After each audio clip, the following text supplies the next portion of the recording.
गया वहां पर अपने ब्रह्मांडों में, ये क्षर हाथ खड़ा कराया था, स्वीकृति दी थी क्षर पुरुष के साथ जाने की।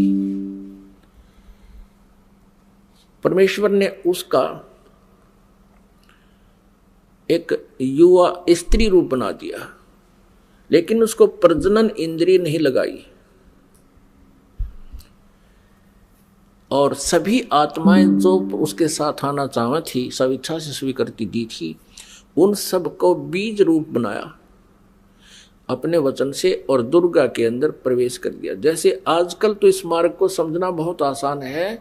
ये डॉक्टर लोग क्या करते हैं, जैसे बताते हैं कि एक ग्राम ब्लड में बिरानी कितने 80 लाख बिरानी 50 लाख जीवाणु तो एक टाइप के होते हैं, अन्य और टाइप के, और उस ब्लड को दूसरे में डाल दिया जाता है या तो वो और बढ़ जाते हैं, दूसरे में डाले जा सकते हैं ऐसे जीवाणु भी। तो ऐसे ये व्यवस्था समझो, परमात्मा ने इस लड़की जो युवा बनाई थी उसका नाम रख दिया प्रकृति देवी। उसको माया भी बोलते हैं, आदि माया। प्रकृति देवी कहो, आदि माया कहो। आगे चल के यही अष्टंगी कहलाई और यही दुर्गा कहलाई। अब इसको श्री दुर्गा कहें। श्री दुर्गा जी के शरीर में प्रवेश कर दिया सभी आत्माओं को और कहा, बेटी मैंने तेरे को आशीर्वाद दे दिया है। परमेश्वर ने कहा कि बेटी मैंने तेरे को आशीर्वाद दे दिया है और सभी आत्माएं तेरे अंदर प्रवेश कर दी हैं, और आप वहां जाइए ज्योत निरंजन के पास, और जितने भी वो जीव कहे अपने वचन से उत्पन्न कर दिए नर और मादा, ये कहकर उतने ही वो सामने प्रकट हो जाएंगे।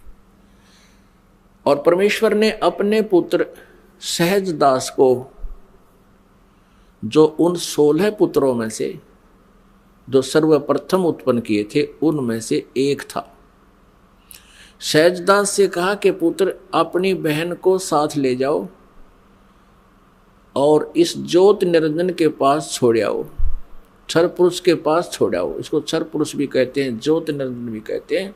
यही आगे चल के गीता में जो कहता मैं काल हूं, ये वो काल है, वहां छोड़ आओ। क्षर पुरुष को बता देना कि परमात्मा ने, यानी मेरी तरफ से कह देना कि इसके शरीर में सभी आत्माओं को प्रवेश कर दिया है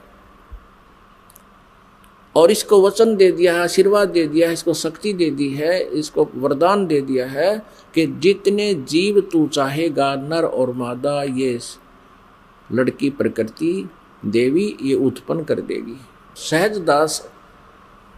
सहजदास पिताजी के आदेश को सिरोधार्य करके अपनी बहन श्री दुर्गा को साथ लेकर ज्योत निरंजन के पास आ गया, यानी क्षर पुरुष के द्वीप में चला गया। उस लोक 21 ब्रह्मांडों में उससे कहा कि ये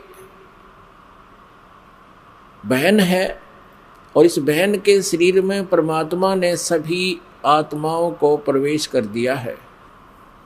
अब सहजदास ने क्षर पुरुष से कहा कि पिताजी ने ये बहन भेजी है दुर्गा, इस श्री देवी के शरीर में वो सभी आत्माएं प्रवेश कर दी हैं और इसको परमेश्वर कबीर देव जी ने वरदान दे दिया है कि जितने जीव तू चाहेगा ये वचन से उत्पन्न कर देगी।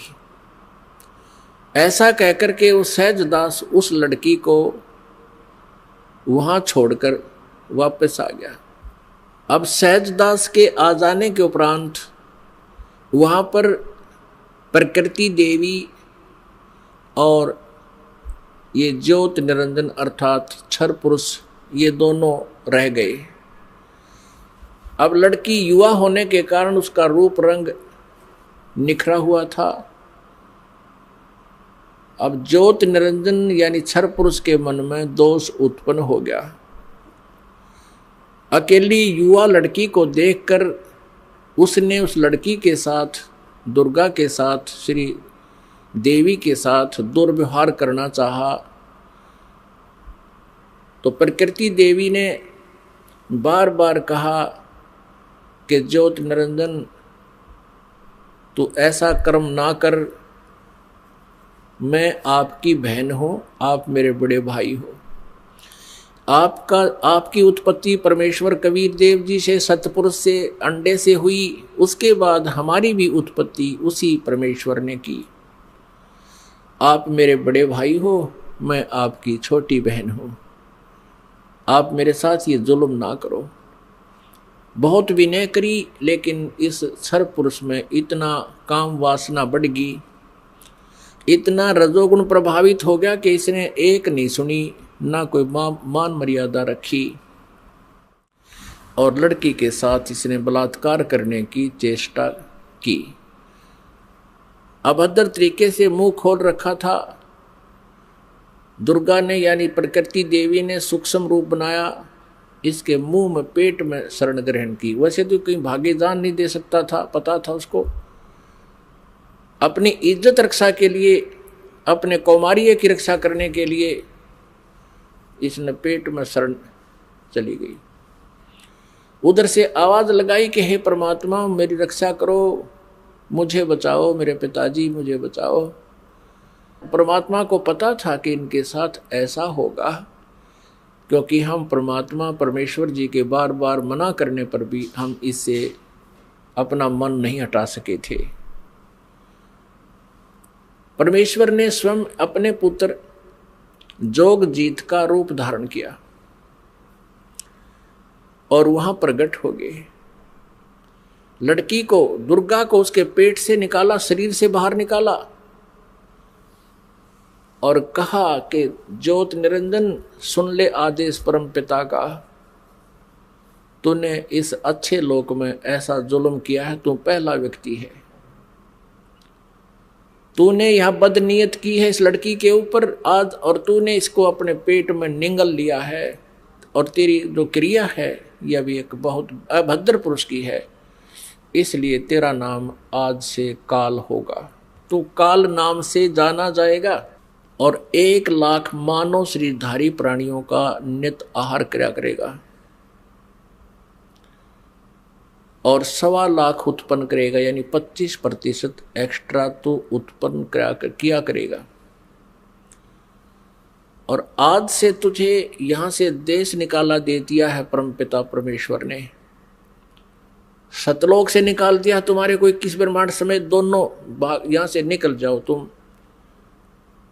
इतना ही कहा था, उसी समय ये 21 ब्रह्मांड वहां से ऐसे चल पड़े जैसे विमान स्पीड पकड़ लेता है। और इस प्रकृति देवी से, दुर्गा से परमात्मा ने कहा कि बेटी तुमने अपने पैर पे आप कवाड़ा मारा है, अब तुम सब इच्छा से इसके साथ जा रहे हो और पिताजी के दिल से तुम उतर गई, क्योंकि वहां परमात्मा अपना रूप बदले हुए खड़े थे। अब तुम यहां नहीं रह सकते। 21 ब्रह्मांड सतलोक से चले और सत्यलोक से, बाहरी अक्षेत्र से, सीमा से 16 शंख कोश, जैसे अरब खरब है, नील पद्म 10 पद्म, फिर शंख 10 शंख, ऐसे 16 शंख कोश। एक कोश लगभग 3 किलोमीटर का होता है, 48 शंख किलोमीटर समझो। ये 21 ब्रह्मांड आगे। अब ज्योत निरंजन ने सोचा कि जो मेरे साथ होना था वो तो हो चुका है, और मैं यहाँ का फुल फ्लैज हो गया, इंडिपेंडेंट हूं, अब अपनी मर्जी चलाऊंगा। इसने फिर से उस दुर्गा के साथ दुर्व्यवहार शुरू किया, श्री देवी के साथ। श्री देवी ने, दुर्गा ने फिर कहा कि ज्योत निरंजन यानी क्षर पुरुष, तू आंख खोल ले, देखो परमात्मा ने मुझे शक्ति दी है, वर्ड पावर दी है, शब्द शक्ति दी है, मैं वचन से जितने जीव तू कहेगा मैं उत्पन्न कर दूंगी तेरे यहां संसार के लिए। तो ये मैथुन सृष्टि प्रारंभ मत कर। लेकिन ये नहीं माना। दुर्गा ने फिर याचना की कि देख, पहले तो तू मेरा बड़ा भाई, मैं तेरी छोटी बहन,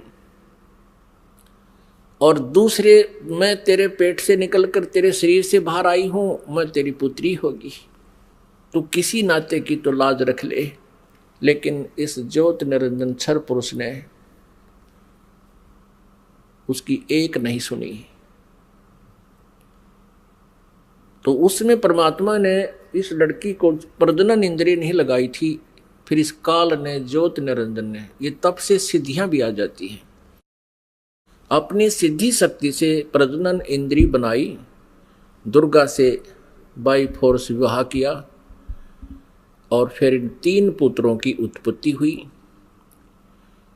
रजगुण युक्त ब्रह्मा जी, सतगुण युक्त विष्णु जी, तमगुण युक्त शिव जी। इन तीनों को एक एक गुण युक्त कर दिया। एक एक गुण युक्त कैसे किया? इस काल ने एक ब्रह्मांड के ऊपर टॉप मोस्ट प्लेस पर, शिखर में एक गुप्त स्थान बना रखा है। उस गुप्त स्थान में दुर्गा और इस काल के अतिरिक्त कोई नहीं जा सकता। तो वहां इसने 3 स्थान बना रखे हैं। उस गुप्त स्थान पर, गुप्त क्षेत्र में 3 स्थान बना रखे हैं। एक रजोगुण प्रधान क्षेत्र, एक सतोगुण प्रधान क्षेत्र, एक तमोगुण प्रधान क्षेत्र। जैसे किसी मकान में 3 कमरे हों, 3 कक्ष, एक कक्ष में अश्लील चित्र लगे हों और दूसरे में साधु संत फकीरों के, महापुरुषों के चित्र लगे हों और तीसरे में सूरवीरों के, शहीदों के चित्र लगे हों। जिसमें व्यक्ति उन अश्लील चित्र लगे हुए कक्ष में प्रवेश करेगा तो वहां जाकर उसका स्वभाव वैसा ही बन जाएगा, बट नेचुरल है। और फिर वो जाएगा उस जहां साधु संत फकीरों के चित्र लगे हैं, उसमें जाता है तो उसका एकदम विचार भाव बहुत ही विनम्र हो जाता है और भाव बदल जाते हैं। ऐसे ही जब वो जिस कक्ष में सूरवीरों के, शहीदों के चित्र लगे हैं तो वहां जाते ही उसका अपने आप मनोबल उसी प्रकार का हो जाता है, स्वभाव बन जाता है। तो ठीक इसी प्रकार इन तीनों पुत्रों को, रजगुण युक्त ब्रह्मा जी को जो कैसे बनाया कि दुर्गा को अपनी पत्नी रूप में, इस श्री देवी को पत्नी रूप में रखा। जब ये रजोगुण प्रधान क्षेत्र में निवास करने लगे तो उस समय इस क्षर पुरुष ने, ज्योति निरंजन ने अपने 5 मुख बना लिए और वहां रहने लगे। इन दोनों के संयोग से जो पुत्र उत्पन्न हुआ वो पंचमुखी हो गया। और जब तक वो उस रजोगुण प्रधान क्षेत्र में रहे, इन दोनों का मनोभाव ऐसा ही बना रहा, जिस कारण से वो सभी गुण ब्रह्मा जी में प्रवेश कर गए। और फिर बचपन से ही ब्रह्मा जी को इन्होंने कोमा में कर दिया, परवरिश जारी रखी। जैसे देखा है, एक बता रहा था जी 10 वर्ष से एक लड़का कोमा में है, एक व्यक्ति का कोमा में, एक पाइप के द्वारा उसमें आहार पेट में भेज देते हैं। तो ऐसे रखते हैं, ये कोमा में रखते हैं, युवा होने पर इनको सचेत कर देते हैं। अब दूसरे क्षेत्र जो सतोगुण प्रधान क्षेत्र है, उसमें ये काल विष्णु रूप बना लेता है, ये क्षर पुरुष, और अपनी पत्नी दुर्गा को वहां रखता है महालक्ष्मी रूप बना के। इन दोनों के संयोग से सतोगुण प्रधान क्षेत्र में जो पुत्र उत्पन्न होता है वो वैसा ही सतोगुण युक्त हो जाता है। और फिर विष्णु जी को भी ऐसे ही ये कोमा में रखते हैं, युवा होने पर इसको भी सचेत कर देते हैं। फिर ये तीसरे तमोगुण प्रधान क्षेत्र में चले जाते हैं। कौन? ये क्षर पुरुष और दुर्गा। अब श्री देवी का वहां रूप पार्वती जैसा बना लेते हैं और स्वयं ये शिव रूप बना लेता है। जैसे शिव जी का आप रूप देखते हो ऐसा ही तो शिव रूप बना लेता है। और उस तमोगुण प्रधान क्षेत्र में रहते हैं, वहां इनके संयोग से जो पुत्र उत्पन्न होता है वो ऑटोमेटिकली तमगुण युक्त हो जाता है। और जब वो पुत्र बड़ा होता है उससे पहले उसको कोमा में रखते हैं, उसी तरह युवा होने पर उनको सचेत कर देते हैं। जब ये युवा हो जाते हैं, तीनों को इकट्ठा कर देते हैं। इकट्ठा करके फिर ये काल क्या कहता है, जब ये तीनों पुत्र युवा हो गए और कार्य करने योग्य हो गए, सृष्टि की स्थिति ये संभालने योग्य हो गए, तब इस काल ने, क्षर ब्रह्म ने, क्षर पुरुष ने कहा अपनी पत्नी दुर्गा से कि आज के बाद मैं किसी के समक्ष अपने ओरिजिनल वास्तविक रूप में नहीं आऊंगा, ये मेरी प्रतिज्ञा है। और आप जाओ नीचे इन लोकों में, 21 ब्रह्मांडों में, और संभालो सारी सृष्टि को। अब दुर्गा ने कहा कि ज्योति निरंजन मैं तेरे बस पड़ गई हूं, अपने पैर पे मैंने आपको कुल्हाड़ा मार रखा है, कुल्हाड़ी मार ली, अब तू जैसे नाच नचाएगा मुझे नाचना पड़ेगा। एक बात बता, मैं स्त्री अकेली कैसे इतने लंबे चौड़े ब्रह्मांड को चलाऊंगी? आप मेरे साथ रहोगे तो मुझे सहयोग मिलेगा। तब उसने कहा कि मैं गुप्त रहूंगा, कभी किसी के समक्ष नहीं आऊंगा, अपनी योग माया से छुपा रहूंगा, लेकिन मैं तेरा सहयोग पल पल पर देता रहूंगा। तू तो केवल निमित्त मात्र होगी, जो भी कुछ करूंगा मैं अपना आप करूंगा, मेरे कर्म अलौकिक होंगे। इतना कहकर दुर्गा को इन तीनों पुत्रों के पास भेज दिया। दुर्गा ने इन तीनों को सचेत किया, एक स्थान पर इकट्ठा कर दिया प्रेरणा कर करके। तब इनसे कहा कि तुम तीनों कार्य करो अपना अपना, ब्रह्मा सृष्टि उत्पत्ति और विष्णु सतिथि और शिव संहार करो। तब इन्होंने कहा कि माता कहीं स्थान तो है ही नहीं, सब जल ही जल है, हम कहाँ रहेंगे। इनको वहाँ समुद्र के अंदर अक्षीर समुद्र में रखा हुआ था। तब दुर्गा ने कहा कि तुम चलो तीनों विमान में बैठो। इनको बहुत कुछ दिखाया, ऊपर के लोक लाख दिखाए सारे। फिर इन तीनों को की 3 राजधानियां बना रखी हैं, एक शिवपुरी, एक विष्णुपुरी और एक ब्रह्मापुरी। शिवलोक कहो से शिवपुरी कहो, ब्रह्मापुरी को से ब्रह्मालोक कहो, और विष्णुपुरी को चाहे विष्णु लोक को। इनको तीनों को एक एक लोक में भेज दिया, अपनी न्यारी स्थान दे दिए। फिर इनसे कहा कि तीनों से कहा कि जाओ तुम सागर मंथन करो। आदेश दुर्गा को देता है ये ब्रह्म सरपुरुष क्षर ब्रह्म, और दुर्गा इन बच्चों से कह देती है कि जाओ तुम सागर मंथन करो। आगे से काल ने सब व्यवस्था कर रखी थी। प्रथम बार जो सागर मंथन हुआ, इस काल ने क्या किया कि अपने श्वासों से 4 वेद छुपा दिए उसमें समुद्र में। सागर मंथन करने से वो 4 वेद बाहर आए, लिपिबद्ध हुए वे। जैसे दूध का प्रारूप कुछ होता है, उसमें जामन लगा देते हैं, दही बनती है, दही को रिड़कते हैं तो मक्खन का कुछ और ही प्रारूप होता, फिर दोबारा लस्सी में नहीं मिल सकता। तो इस प्रकार वो 4 वेद अपने आप बहुत सुंदर कमल के फूलों पर रखे हुए आए। ब्रह्मा ने 4 उठा लिए। अब वो वेद लेकर आए तो दुर्गा ने आकाशवाणी काल ने बता दिया था कि ब्रह्मा को कहो ये वेद पढ़े, और मैं उसको अंदर से प्रेरणा कर करके कुछ अर्थ बताऊंगा। तो ब्रह्मा ने उससे पहले, ब्रह्मा और विष्णु और शिव वेद पढ़ने से पहले तीनों दुर्गा से पूछा करते थे कि माता हमारा पिता कौन है। दुर्गा को काल ने मना कर दिया था कि तुम मेरा भेद नहीं बताओगी। उसी समय ये कह दिया था कि तुम मेरे बारे में किसी को नहीं बताएगी, नहीं तो तेरी खैर नहीं है।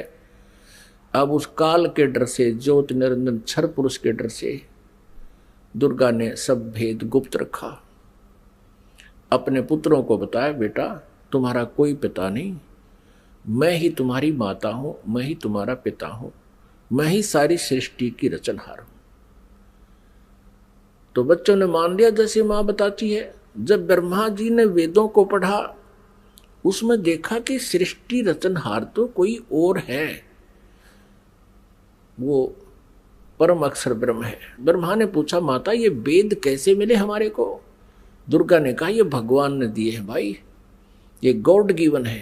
अच्छा, तो फिर ब्रह्मा ने कहा, माता वेदों में लिखा है कि परमात्मा साकार है, मनुष्य सदृश है, सह शरीर है, और आप कह रही हो कि तुम्हारा कोई पिता नहीं। वेदों में लिखा कि वो उसी ने सब कुछ, सबकी रचना की है, सबका रचनहार है, कुल का मालिक है। तो अब वेद झूठे नहीं हो सकते क्योंकि गॉड गिवन बता रही आप। अब दुर्गा फंस गई, अपन आत्मा कितनी झूठ बोल ले, सच्चाई ऊपर आए बिना रहा नहीं करती। कहते हैं चोर चुरावे तुमड़ी गाड्डे पानी में, वह गाड्डे वह ऊपर आवे, वो सच्चाई छेनी नहीं। फिर दुर्गा ने कहा बेटा बात सुनो, वो निराकार है, वो किसी को दिखाई नहीं देगा, और क्यों व्यर्थ प्रयत्न करते हो, वो निराकार है। अब ब्रह्मा ने कहा माता अब आपकी बातों पर मुझे अविश्वास हो गया। पहले तो मैं आपकी प्रत्येक बात को सिरोधार्य करता था, सत्य मानता था, लेकिन आज आपकी बात में फर्क पड़ गया। अब मैं नहीं मानूंगा आपसे, मुझे परमात्मा चाहिए, क्योंकि ये आत्मा जब से उस परमेश्वर से बिछड़ी है तभी से उसका अभाव महसूस कर रही है, और उसी समय से खोज में लग गई। यहां हम आगे जहां हम उसको जिस विधि से खोजना चाहते हैं वो मिल नहीं सकता, क्योंकि चारों वेदों में केवल ब्रह्म तक के पाने की, इस क्षर पुरुष तक के पाने की विधि लिखी है। उस परम अक्षर ब्रह्म के पाने की विधि इसमें ऑप्शन छोड़ रखा है। यजुर्वेद अध्याय नंबर 40 के मंत्र नंबर 10 से लेकर 13 में स्पष्ट किया है। जो वेद ज्ञानदाता ब्रह्म कह रहा है कि उस परमेश्वर के बारे में कोई तत्वदर्शी संत बताओगे, उनसे पूछो। ये वेद भी यही कहते हैं। वेदों का सारांश गीता जी है। गीता जी अध्याय नंबर 4 के श्लोक नंबर 34 में भी यही कहा है। ये गीता ज्ञानदाता ये क्षर पुरुष है, श्री कृष्ण में प्रवेश करके बोलता है। वो भी यही कहता है कि उस परमात्म तत्व की जानकारी की तत्वदर्शी संतों से जाकर समझो, वो बताओगे। तो वेदों में जो प्रमाण लिखा है, तो ब्रह्मा ने सोचा कि वेदों में लिखा है कि ओम का नाम है और ओम नाम से जाप करूंगा मैं। और हठ योग कैसे शुरू किया इसने? अब वेदों में हठ योग करना नहीं लिखा, जैसे तप करते हैं ये ऋषि महर्षि, ये नहीं लिखा कहीं पर भी। लेकिन वो तप कहाँ से ग्रहण किया? इस तप वाला जो हठ योग की साधना कहाँ से ग्रहण करी ब्रह्मा ने? ब्रह्मा जी जब उत्पन्न हुआ, श्री विष्णु जी के नाभि से कमल निकला और उसके ऊपर ये बैठे विराजमान पाया अपने आप को। काफी समय तक उस डंठल को पकड़कर नीचे उतरा, ऊपर नीचे घूमा, कहीं और छोर नहीं मिला, तो वापस उस कमल के फूल पर आकर विराजमान हो गया। तब आकाशवाणी करी क्षर पुरुष ने, ज्योति निरंजन ने, कि तप करो तप करो। अब ब्रह्मा ने वो आकाशवाणी परमेश्वर की मानकर तप शुरू कर दिया। जब इसने 1000 वर्ष तक तप कर लिया, फिर आकाशवाणी हुई कि सृष्टि करो। अब तप से बैटरी चार्ज होगी। तो अब ब्रह्मा जी ने सोचा वेदों में जो लिखा है ये भी भगवान की वाणी, और जो मैंने सुना हुआ भी भगवान की वाणी। अब वेदों में जो ज्ञान है वो परमेश्वर परम अक्षर ब्रह्म का दिया हुआ है। 5 वेद दिए थे परमेश्वर ने इस क्षर पुरुष को, इसके अंतःकरण में फीड कर दिए थे। अब जैसे किसी अंतःकरण में फीड कर दिए तो समय रख दिया परमात्मा ने, उसके बाद वो अपने आप बाहर आने थे वो बाहर, 5 आगे। लेकिन इसने देखा पढ़ करके 5वें वेद में बहुत जानकारी थी परम पिता की, सत्य पुरुष की, परम अक्षर ब्रह्म की। इसने उसको नष्ट कर दिया और 4 वेद दे दिए। अब चारों वेदों को ब्रह्मा जी ने पढ़ा तो कहा माता इसमें ओम नाम लिखा है और मैं परमात्मा को पाऊंगा। दुर्गा ने कहा कि यदि तेरा पिता तुझे नहीं मिला, तू कहाँ जा रहा है, तो तू क्या करेगा भाई अगर तेरे को तेरा पिता नहीं मिला, क्योंकि उसने प्रतिज्ञा कर रखी है तुम्हें दर्शन नहीं देगा। तो ब्रह्मा ने कहा कि मैं तुझे अपनी शकल नहीं दिखाऊंगा यदि भगवान नहीं मिला, क्योंकि वेदों में लिखा ओम, यजुर्वेद अध्याय नंबर 40 के मंत्र नंबर 15 में स्पष्ट किया कि ओम कर्तु समर कल्वे समर कर्तुम समर। इसलिए ये ओम नाम है क्षर पुरुष का, ब्रह्म तक का, क्षर ब्रह्म का। और परम अक्षर ब्रह्म के बारे में वेदों में ज्ञान नहीं है साधना का, लेकिन उसकी महिमा बहुत लिखी है। 3 वेदों को पढ़ने वालों ने परमात्मा की महिमा तो पूर्ण परमात्मा वाली ग्रहण कर ली और साधना इस ब्रह्म वाली कर ली। जानकारी परम अक्षर ब्रह्म की अधिक है, जिसको परम अक्षर ब्रह्म कहते हैं, सत्य पुरुष भी कहते हैं। लेकिन उसके पाने का मेथड नहीं है, वे ऑफ वर्शिप नहीं है। वे ऑफ वर्शिप यानी पूजा की विधि केवल ब्रह्म तक की है, वो ओम नाम है। गीता जी अध्याय नंबर 17 के श्लोक नंबर 23 में 3 मंत्र के जाप का प्रावधान है। ओम तत्सत इति निर्देश है ब्रह्मण त्रिविध समर्थ है। और गीता जी अध्याय नंबर 15 के श्लोक नंबर 1 से 4 में और 16 और 17 में विस्तार से विवरण दिया गया है कि इस संसार रूपी वृक्ष की तना कौन है, जड़ कौन है और शाखा कौन है, डार कौन है, पत्ते क्या है। इनको जो जानता है वो तत्वदर्शी संत है। और उसमें 16 और 17 श्लोक में 15वें अध्याय के गीता जी में सरपुरुष, अक्षर पुरुष और परम अक्षर ब्रह्म, यानी उस उत्तम पुरुष है तू अन्य, इन सरपुरुष और अक्षर पुरुष से कोई अन्य है, वो परम अक्षर ब्रह्म है। गीता जी अध्याय नंबर 8 के श्लोक नंबर 1 में अर्जुन ने पूछा कि आप जी ने जो अध्याय नंबर 7 के मंत्र 29 में जिस तत्ब्रह्म के बारे में कहा प्रभु वो किम तत्ब्रह्म, उसका उत्तर गीता ज्ञानदाता ने 8वें अध्याय के 3रे श्लोक में दिया है कि वो परम अक्षर ब्रह्म है और वही सबका सृष्टि रचनहार है। तीनों लोकों में प्रवेश करके सबका धारण पोषण करता है, 15वें अध्याय के 17वें श्लोक में स्पष्ट किया है। तो वो परम अक्षर ब्रह्म है, उसकी जानकारी वेदों में पाने की नहीं है, वो तो तत्वदर्शी संत बताएगा, ये दास बताएगा, परमात्मा ने भेजा है उस इसी उद्देश्य से। वो ना होने से ब्रह्मा जी ने ओम नाम का जाप किया, 4 युग तक समाधि लगा के हठ योग भी किया। तब दुर्गा ने अपने वचन से एक लड़की उत्पन्न की और उससे कहा कि बेटी आप जाओ और ब्रह्मा को जो समाधिस्थ है उसको उठाओ और कहो कि आपको माता याद कर रही है, तेरे बिना सृष्टि नहीं रची जा रही। अब 4 युग जब बीत गए, आकाशवाणी की दुर्गा को सरपुरुष ने कि दुर्गा सृष्टि रचो। दुर्गा ने कहा, प्रकृति देवी ने कहा कि आपका ज्येष्ठ पुत्र आपकी खोज में गया है, मेरे मना करते करते भी गया है। तब आकाशवाणी से कहा उस काल ने, सरपुरुष ने, कि उसको बुलाओ, मैं कभी दर्शन नहीं दूंगा। तब वो लड़की वहां भेजी। लड़की ने जाकर के देखा कि आवाज लगाई, ब्रह्मा उठा नहीं। तब दुर्गा से अपना आकाश यानी अंदर से अंतःकरण से फोन किया, टेलीफोन किया कि माता ये उठ नहीं रहा, अब क्या करूं, बहुत आवाज लगा ली। दुर्गा ने कहा कि तू इसके चरण स्पर्श कर। चरण स्पर्श करते ही ब्रह्मा की आंखें यानी समाधि टूट गई। सामने देखा युवा लड़की को। ब्रह्मा जी ने कहा कि तू कौन कुलटा आ गई है, तुझे मैं श्राप दूंगा, तू मेरा तप भंग करने को आई है। तब लड़की ने कहा मेरे को माता ने भेजा है और आपके बिना सृष्टि रची नहीं जा रही है, बहुत चिंता है माता को, आप चलो। तब ब्रह्मा ने कहा कि कैसे चलूं, पिता के दर्शन हुए नहीं। माँ से मैं प्रतिज्ञा करके आया था कि यदि प्रभु मुझे प्राप्त नहीं हुए तो मैं तुझे शकल नहीं दिखाऊंगा, दर्शन नहीं दूंगा, लौट कर नहीं आऊँगा। अब कैसे चलो, मुझे परमात्मा मिला नहीं। फिर ब्रह्मा ने कहा कि तू एक काम कर, मेरी झूठी गवाही दे दे तो मैं तेरे साथ चल पड़ूं। अब उस लड़की ने सोचा कि माँ का कार्य नहीं हुआ तो अक्षुब्ध होगी,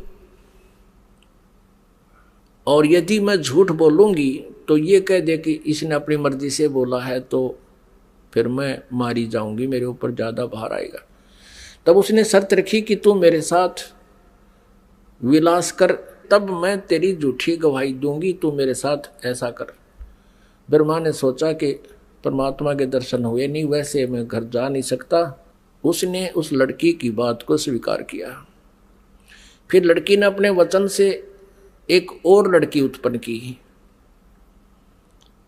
और कहा कि 1 से 2 गवाह ज्यादा अच्छे होते हैं। उस लड़की से कहा दूसरे नंबर की से कि तू भी गवाही देना कि ब्रह्मा जी को पिता के दर्शन हो गए और हमारे सामने हो गए। उसने भी यही शर्त रखी, इसी उद्देश्य से, कहीं मैं झूठी ना सिद्ध कर दे मुझे ये और ये आप बच जावें। उस लड़की ने भी वही शर्त रखी, ब्रह्मा ने वो स्वीकार किया। अब तीनों के तीनों माँ के पास आ गए, दुर्गा के पास। अब दुर्गा ने पूछा, प्रकृति देवी ने पूछा ब्रह्मा से, क्या आपको अपने पिता के दर्शन हो गए? अब सुनियोजित षड्यंत्र के तहत ब्रह्मा ने कहा, हाँ मुझे पिताजी के दर्शन हो गए। तो दुर्गा ने कहा कि भाई कैसे मानूं मैं तेरी बात को, क्योंकि दुर्गा को तो फाइनल था कि उसने कह रखा कि मैं दर्शन नहीं दूंगा, ये मेरा फाइनल आदेश है, फाइनल फैसला है, डिसीजन है। अब दुर्गा को पूरा दृढ़ विश्वास था कि ऐसा तो हो नहीं सकता, तो उसने कहा कोई गवाह बता भाई, कोई एविडेंस दे। ब्रह्मा ने कहा कि दोनों लड़कियां मेरी गवाह हैं। अब उस दोनों लड़कियों से दुर्गा ने पूछा कि बताओ तुम्हारे सामने इसको दर्शन हुए? हाँ। दोनों ने झूठी गवाही दे दी कि हमारे सामने इसको ब्रह्मा जी को भगवान ने दर्शन दिए हैं, मनुष्य दृश्य है। क्योंकि वेदों में लिखा है, यजुर्वेद अध्याय नंबर 5 के श्लोक नंबर 1 में और 5 के मंत्र नंबर 8 में, तो 8 में तो 3 बार लिखा भगवान के विषय में, और यजुर्वेद अध्याय नंबर 5 के श्लोक नंबर 1 मंत्र में 2 बार लिखा अग्ने तनुरसी विष्णुवे तवा सोमस्य तनुरसी। परमात्मा सहशरीर है, उस परमेश्वर का सबके धारण पोषण करने के लिए उस अमर पुरुष का शरीर है। और ऋग्वेद मंडल नंबर 1 सूक्त नंबर 31 मंत्र नंबर 18 में स्पष्ट किया है कि वो नरवत अग्नि, मनुष्यवत, मनुष्य के समान है वो परमात्मा। तो ब्रह्मा को वेदों से तो पता था कि भगवान मनुष्य जैसा है, उधर से उनको समझा दिया, तुम न्यों बता दियो भगवान मनुष्य जैसा है। अब दुर्गा को सभी ने जब गवाही दे दी तो दुर्गा समंजस में पड़ गई कि मेरे को तो वो कह रहा था मैं दर्शन दूंगा ही नहीं, और इन बच्चों को दर्शन दे दिए। अब दुर्गा अपने मन में दुखी होकर दूर जा बैठी और कहने लगी कि आप तो बहुत झूठे हो। आकाशवाणी अपने इंटरनल कनेक्शन कर लिया, ऐसे ही कर लेते हैं बातें जब जिनकी भक्ति से जो सिद्धियां प्राप्त हो जाती हैं, दूसरे से दूर देश में बैठकर भी बातें की जा सकती हैं। अब दुर्गा ने कहा कि आप झूठे हो, आप झूठ भी बोलते हो, संभालो अपने काम को, आप ही करो, मुझे कुछ कहते हो, बच्चों को कुछ कहा है। तब उस आकाशवाणी की उस काल ने, ब्रह्म ने, क्षरब्रह्म ने, कि तीनों झूठ बोल रहे हैं, मैंने कोई दर्शन नहीं दिए। तब वो आई करड़ी होकर दुर्गा, जैसे जांच अधिकारी को जो पता लग जाता है कि सच्चाई क्या है, पहले तो विनम्रता से पूछता है वो थानेदार, और फिर सोटा ठा के खड़ा हो जाता है, सच्ची बता दो, झूठ बोलते हो तुमने, उससे पता किया, मैंने उससे पता किया, वो ऐसे ऐसे कर रहा। तब वो कहने लगा कि मुझे आकाशवाणी हुई है परमात्मा की कि तुमने को कोई दर्शन नहीं हुए हैं। तब ब्रह्मा हंसने लग गया कि माता मैं प्रतिज्ञा करके गया था कि पिताजी के दर्शन नहीं हुए तो मैं आपको दर्शन नहीं दूंगा। पिता के दर्शन हुए नहीं थे, हम तीनों ने मिलकर झूठ बोल दिया वापस आने के लिए। तब दुर्गा ने उन तीनों को श्राप दे दिया। ब्रह्मा को श्राप दिया कि तेरी जग में पूजा नहीं होगी और तेरे जितने भी अनुयायी वंशज होंगे तेरे जैसे लपाड़ लफंडर झूठे होंगे, सच्चाई का पता नहीं होगा पर विद्वान कब आएंगे। तो ब्रह्मा जी के अनुयायी कौन है? ऋषि महर्षि, और उनको वेदों का बिल्कुल ज्ञान नहीं था और महर्षि की पदवी पा गए। अभी दिखाएंगे, घबराना ना, कोई पहली बार सुन रहा हो, पूरी डिटेल दिखाएंगे कि सतयुग के ब्राह्मण और गुरु ऋषियों को वेदों का ज्ञान कैसा था। उनको वेदों का ज्ञान ही नहीं था। अब ब्रह्मा जी को बड़ी चिंता हुई कि मेरे को श्राप दे दिया, मेरी पूजा नहीं होगी। ब्रह्मा मूर्छित हो गया, इस आघात ऐसी लगी उसको वचन की। फिर दुर्गा ने विष्णु जी से पूछा कि पुत्र तू भी अपने पिता की खोज कर ले, कहीं फिर बाद में सृष्टि के दौरान तुम समाधि लाकर बैठ जा और सृष्टि कर्म में बाधा पड़े। विष्णु जी चल पड़े पिता की खोज के लिए, शेष नाग के लोक में पहुंच गए।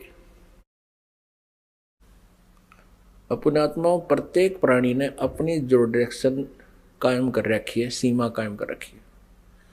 जोटे ने भैंसे ना अपनी कर रखी है, जब दूसरा भैंसा आ जाता लड़ मरा उसके साथ। कुत्ते ने अपनी सीमा बांट रखी है। ऐसे ही जो ही शेष नाग के लोक में विष्णु जी ने प्रवेश किया तो शेष नाग ने सोचा कि तेरे लोक में, तेरी जुरिडिक्शन में ये कैसे आ रहा है निर्भय होकर के, इसको किसी का खौफ नहीं, मैं यहां का सम्राट हूं। अब जो ही विष्णु जी निकट आए तो उसने 1000 फन ऐसे फैला लिए शेष नाग ने, और 1000 फनों से विष का फुहारा छोड़ दिया। जैसे धुंध हो जाती है ऐसे विष्णु जी के चारों तरफ उस विष के फुहारे का की धुंध होगी, और श्री विष्णु जी के शरीर पर, पूरे शरीर पर ऐसा पेंट हो गया काला, उस विष से काला शरीर हो गया। अब विष्णु जी ने देखा कि इस नाग ने ये क्या कर दिया, मैंने इसको कुछ कहा नहीं, आगंतुक के साथ ये ऐसा दुर्व्यवहार करता है, मैंने इसको कुछ कहा नहीं, कोई इसको हानि पहुंचाई नहीं, मैं तो अपना कोई किसी खोज में आया था और इसका इतना दिमाग खराब है। अब विष्णु जी ने सोचा कि ला इसको खत्म कर देता हूं इस नाग कीड़े को। जो ही शेष नाग को मारने के लिए आगे को चले विष्णु जी, आकाशवाणी की उस ब्रह्म ने, क्षर पुरुष ने, इनके पिता ने, कि विष्णु तुम ऐसे एक दूसरे को मारते रहोगे तो सृष्टि कैसे चलेगी, तुम वापस जाओ और कहीं पर, मैं कभी किसी के सामने नहीं आऊंगा, मैं दर्शन नहीं दूंगा किसी को, मेरी उपलब्धि कोई नहीं कर सकता, और जाके अपनी माता को सच सच बता दे कि मुझे दर्शन नहीं हुए। यदि तू झूठ बोलेगा तो तेरा भी हरास ब्रह्मा जैसा होगा। और इस शेष नाग ने जो तेरे साथ अभद्र व्यवहार किया है, इसका ऑयल, इसका टिट फॉर टैट, यानी इसका बदला तू द्वापर युग में श्री कृष्ण रूप में जाएगा, तब तू इसका बदला लेना, और अब इसको कुछ मत कहे। विष्णु जी को जब आकाशवाणी हुई, उसने परमात्मा की आकाशवाणी मान के वापस माँ के पास आ गया। दुर्गा ने पूछा, बेटा तूने अपने पिता के दर्शन हुए? विष्णु जी ने कहा कि नहीं माता, मुझे कोई दर्शन नहीं हुए। और माता ने पूछा, फिर तेरा हाल ऐसा कैसा हो गया कि ऐसे ऐसे शेष नाग के लोक में चला गया, उसने मेरे साथ ऐसा किया, और आकाशवाणी में कहा है कि इसको अब मत मार, द्वापर युग में जब तू श्री कृष्ण रूप में जाएगा तब तुझे इसका बदला दिलाऊंगा। अब दुर्गा ने विष्णु जी को सीने से लगा लिया कि बेटा तेरे को सतिथि का विभाग दिया जाएगा और तेरी पूजा जग में होगी, और तू बहुत सच्चा व्यक्ति है। अब तीसरे शिव जी के पास दुर्गा गई, अपने पुत्र के पास, और कहा, बेटा तेरे 2 भाइयों को तो पिता के दर्शन हुए नहीं, उन्होंने खूब ट्राई कर ली, अब आप भी खोज कर लो अपने पिता की, कहीं फिर बाद में सृष्टि कर्म शुरू हो जाए, उसके बाद तुम जाओ कितना संन्यास धारण करो, अभी जाके खोज कर ले। भगवान शिव जी ने, शंकर ने समझदारी की, कहा, माता जब मेरे 2 बड़े भाइयों को पिता के दर्शन नहीं हुए, ब्रह्मा जी ने तो 4 युग समाधि भी लगाई, और विष्णु जी ने वैसे घूम घाम कर ढूंढना चाहा, तो मैं तो ट्राई ये नहीं करता माता, पर मुझे एक वरदान दे दो। दुर्गा से शिवजी ने कहा, तमोगुण शिव ने कहा कि मुझे एक वर दे दो माता, कि मेरी मृत्यु कभी ना हो, मैं अमर हो जाऊं।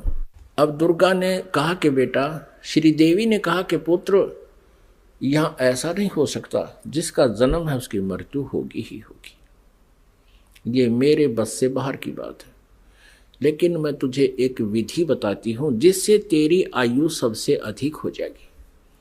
तो भगवान शिव ने कहा कि माता वही कृपा कर दो। तो दुर्गा ने कहा कि बेटा इस आयु के बढ़ाने का एक विधि है, तरीका है कि प्राणायाम करके श्वास को सूक्ष्म कर ले, एक स्थान पर बैठा रहे, और सूक्ष्म श्वास कम से कम लेने से आयु बढ़ जाती है, क्योंकि आयु श्वासों पर आधारित है। तो भगवान शंकर ने यही सिरोधार्य किया, जैसे आप किया गया। आप देखते हो ज़्यादातर भगवान शिव जी समाधिस्थ रहते हैं, इनकी आयु भी सबसे लंबी है। 7 ब्रह्मा की मृत्यु के उपरांत एक विष्णु जी की मृत्यु होगी, 7 विष्णु जी की मृत्यु के उपरांत एक शिव जी की मृत्यु होगी, तमोगुण शिव की। इसकी इतनी लंबी आयु है। और एक ब्रह्मा जी की आयु कितनी है? ब्रह्मा जी का एक दिन, रजगुण ब्रह्मा जी का एक दिन 1000 चतुर्युग का होता है। और इतनी ही रात्रि, एक चतुर्युग में कितने वर्ष है हमारे मनुष्यों के? 43,20,000 वर्ष एक चतुर्युग में। ऐसे ऐसे 1000 चतुर्युग का ब्रह्मा जी का दिन और इतनी ही रात्रि। 30 दिन रात का महीना, 12 महीने का एक वर्ष और 100 वर्ष की ब्रह्मा जी की आयु। इससे 7 गुना विष्णु जी की, सतगुण विष्णु जी की, और विष्णु जी से 7 गुना तम गुण शिव जी की। इतनी लंबी आयु होगी। फिर इन तीनों पुत्रों का दुर्गा ने विवाह करना चाहा। आकाशवाणी की उस काल ब्रह्म ने, सरपुरुष ने दुर्गा जी से कि दुर्गा तो इन तीनों बच्चों को पुनः सागर मंथर पर भेज दे और वहां इनका विवाह करने के लिए तू ही 3 रूप बना करके 3 लड़कियों के रूप से निकलना। अब श्री देवी ने 3 रूप बनाए, गुप्त, और समुद्र में छुपा दिए। उधर से तीनों पुत्रों से कहा कि जाओ बेटा तुम सागर मंथन करो। उधर से ये काल सब व्यवस्था कर देता है। इन्होंने जाकर के सागर मंथन दूसरी बार किया तो 3 लड़कियां बाहर आई। अब माता ने कहा था बेटा जो पहले निकले उसकी पहचान कर लेना, अलग अलग दूसरी बार जो निकले उसकी पहचान तीसरे के। तो तीनों ने आगे पीछे कर लिया, उनको मां के पास ले आए। दुर्गा ने पूछा पहले कौन सी निकली थी? कि ये वाली। उसका नाम सावित्री रख दिया और ब्रह्मा से कहा कि ये तेरी पत्नी रूप में होगी। दूसरी को कहा तेरा नाम लक्ष्मी होगा और विष्णु जी से उसका विवाह कर दिया। और तीसरी से कहा कि तेरा नाम उमा होगा और उसका विवाह शिव जी से कर दिया। अब यहां से इस एक ब्रह्मांड में काल सृष्टि प्रारंभ हुई। इस क्षर पुरुष का परिवार प्रारंभ हुआ। इससे सुर और असुर उत्पन्न हुए। और पुण्यात्मा, जो पुराणों में हम सागर मंथन सुनते हैं कि 14 रत्न निकले, भगवान शिव ने विष को ग्रहण किया, वो तो बहुत बाद की बातें हैं। तो पहले ये इस प्रकार सागर मंथन हुए थे। वो इन वेदों में, इन पुराणों में नहीं है, वो सूक्ष्म वेद में है, 5वें वेद में। पुण्यात्माओं, अब ये है वो सृष्टि रचना जो 5वें वेद में है, सूक्ष्म वेद में। अब 5वें वेद का हमें पता नहीं था। आदि शंकराचार्य जी ने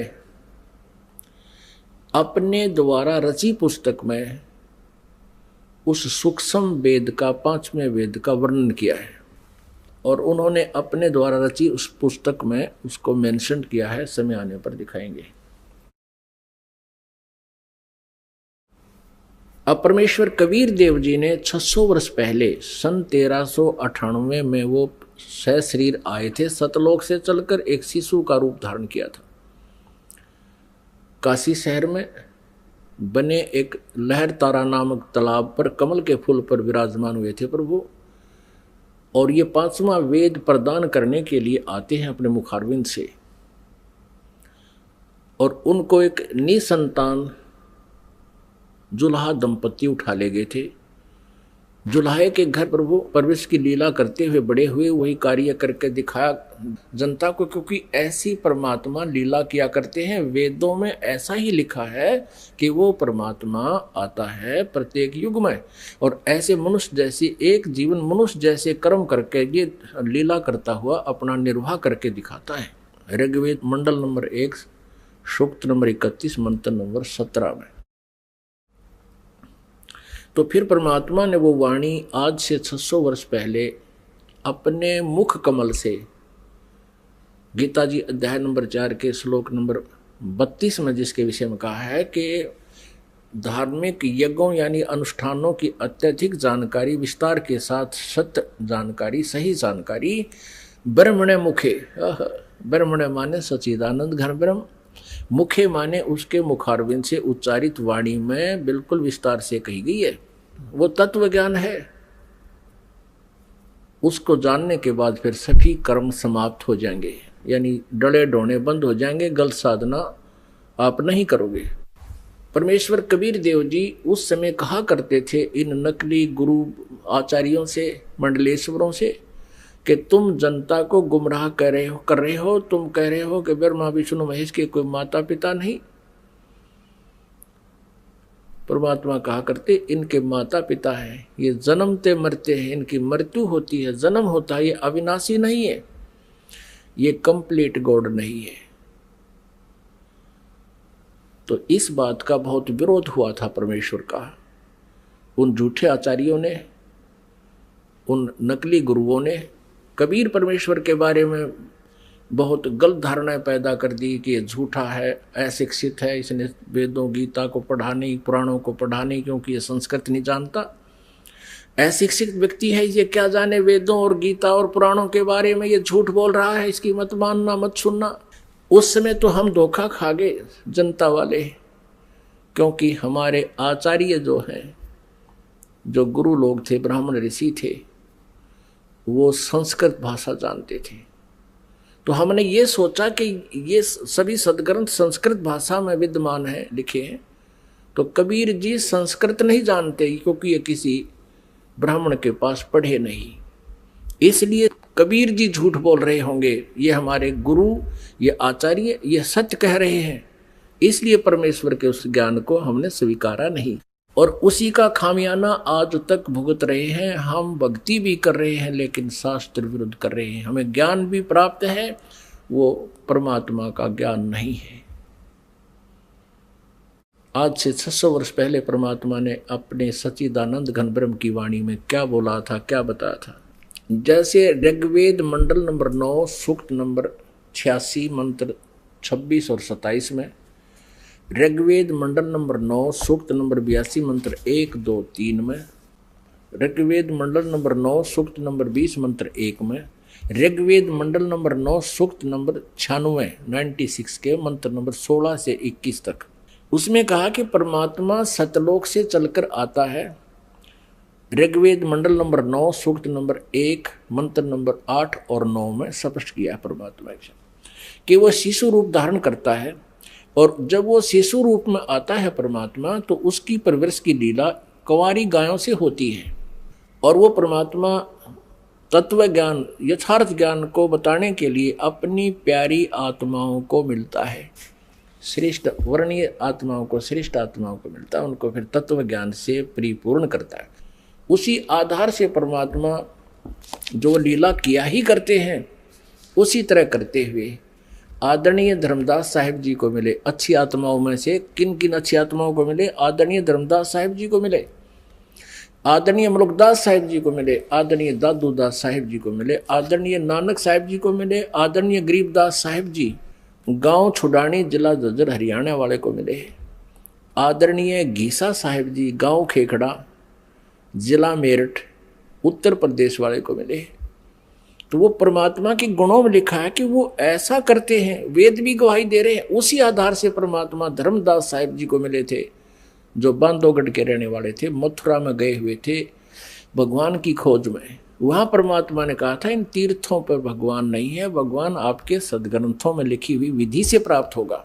और धर्मदास जी आप यहाँ कह रहे हो कि भगवान यहाँ घूमा करते थे श्री कृष्ण जी, फिर अब तो नहीं है वो, या तो घूमा करते थे उस समय आते तुम, अब वो है ही नहीं, अब क्या ढूंढने आते हो?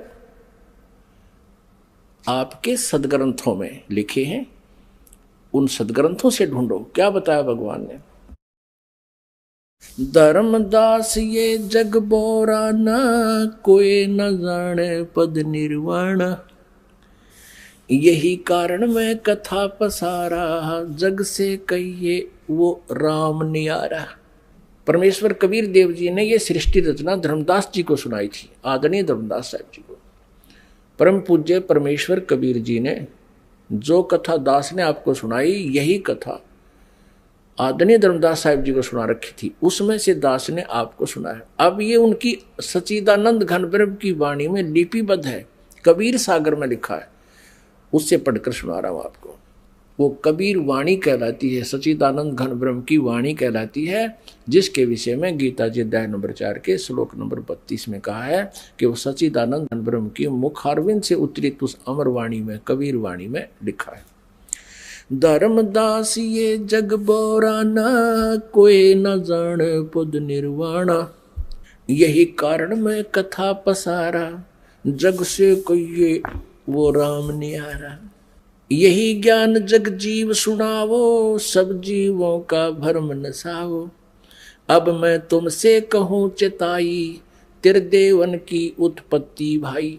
इन तीनों देवताओं की उत्पत्ति मैं तुम्हें बताता हूं, परमेश्वर कहते हैं कबीर जी। परम पूज्य कबीर परमेश्वर जी क्या बता रहे हैं कि अब मैं तुझे तुम्हारे तीनों देवताओं की उत्पत्ति बताता हूं। पुण्यात्माओं, 600 वर्ष पहले परमात्मा ने यह ज्ञान अपनी सच्चिदानंद घन ब्रह्म की वाणी में लिखा, बोला, वो लिखा गया। और यही अब आपको रूबरू कराएंगे पुराणों में और वेदों में, गीता जी में। आप दांतों तले उंगली दबाओगे कि सचमुच है भगवान ने हमारे को कैसा मूर्ख बना रखा था नकली आचार्यों ने, गुरुओं ने।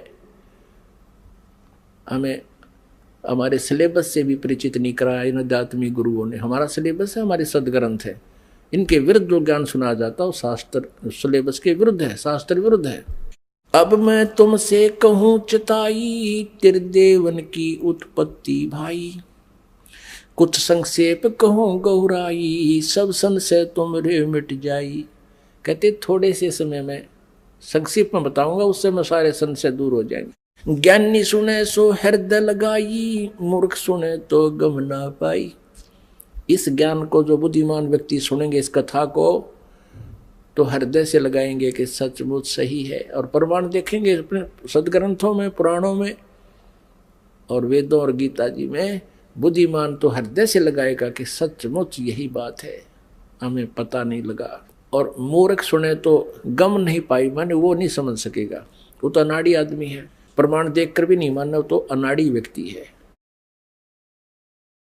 ज्ञानी सुने सो हृदय लगाई, मूर्ख सुने तो गम ना पाई। अब मैं तो बताने जा रहा हूं उसके बारे में, समझदार तो समझेंगे क्या। माँ अष्टंगी पिता निरंजन, ये जमदारुण वंशन अंजन। ब्रह्मा श्री विष्णु श्री शिव जी के माता तो अष्टंगी या दुर्गा है, और पिता ये ज्योत निरंजन क्षर पुरुष क्षर ब्रह्म ये काल है। माँ अष्टंगी पिता निरंजन, ये जमदारुण वंशन अंजन। पहले कीन निरंजन राई, पीछे से माया उपजाई। पहले तो कहते हैं ज्योत निरंजन क्षर ब्रह्म का अंडे से जन्म हुआ, उत्पत्ति हुई परमात्मा से ही, और पीछे से दुर्गा की उत्पत्ति की परमेश्वर ने ही, परम अक्षर ब्रह्म ने, सतपुरुष कबीर साहब ने।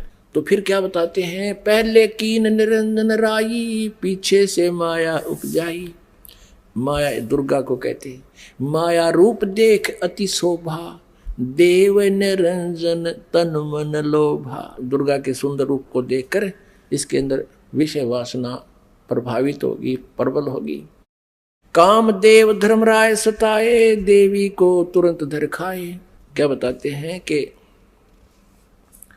इस काल के अंदर उत्तेजना उत्पन्न होगी और दुर्गा इसके मुंह में चली गई। इसने बुरी तरह अभद्र तरीके से आलिंगनबद्ध करने के लिए हाथ फैला रखे थे और किस करने के लिए मुंह पाड़ रखा था पागल की तरह। दुर्गा इसके मुंह से चली गई अंदर पेट में। पेट से देवी करी पुकारा, हे साहब मेरा करो उभारा। टेर सुनी तब हम ता आए, अष्टंगी का बंध छुड़वाए। परमात्मा कहते धर्मदास जी, फिर मैं वहां गया दुर्गा के पास, जो पेट में थी उसके बाहर निकाला मैंने इसको। सतलोक में कीन्या दुराचारी, काल निरंजन दीन्या नकारी। माया समेत दिया भगाई, 16 शंख कोस दूरी पर आई। अष्टंगी और ये काल अब दोई, मंद कर्म से गए बिगोई। धर्मराय को हिकमत कीन्या, नख रेखा से भग कर लीना। इस काल को धर्मराय भी कहते हैं। इसने कसम खाई थी, प्रतिज्ञा की थी भगवान के सामने। परमात्मा ने कहा था तू इन आत्माओं ने दुखी करेगा। ये बोला नहीं जी, जो जिसे कर्म करेगा उसे फल दूंगा, मैं कति धर्म का राज करूंगा, इसलिए धर्मराज कहलाया। लेकिन यहाँ कहलाता धर्मराज है, करता सारा न्याय है। धर्मराज मीन न्यायाधीश। अब ये काल वैसे तो न्यायाधीश कहलाता है और करता सारे न्याय। तो परमात्मा कहते निरंजन धन तेरा दरबार जहाँ तनिक नहीं न्याय विचार। अब क्या बताते हैं, धर्मराय को हिकमत की ना, नख रेखा से भग कर लीना। कहते दुर्गा के प्रजनन इंद्री इसने अपनी सिद्धि शक्ति से बना ली। ज्योत निरंजन किन्ने भोग बिलासा, माया को रही तब आशा। दुर्गा प्रेग्नेंट होगी।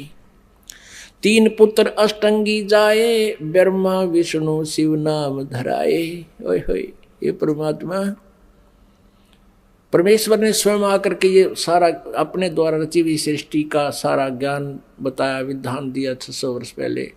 और यही आज हमारे पुराणों में आपके रूबरू कराएंगे, देखना आप हैरान रह जाओगे।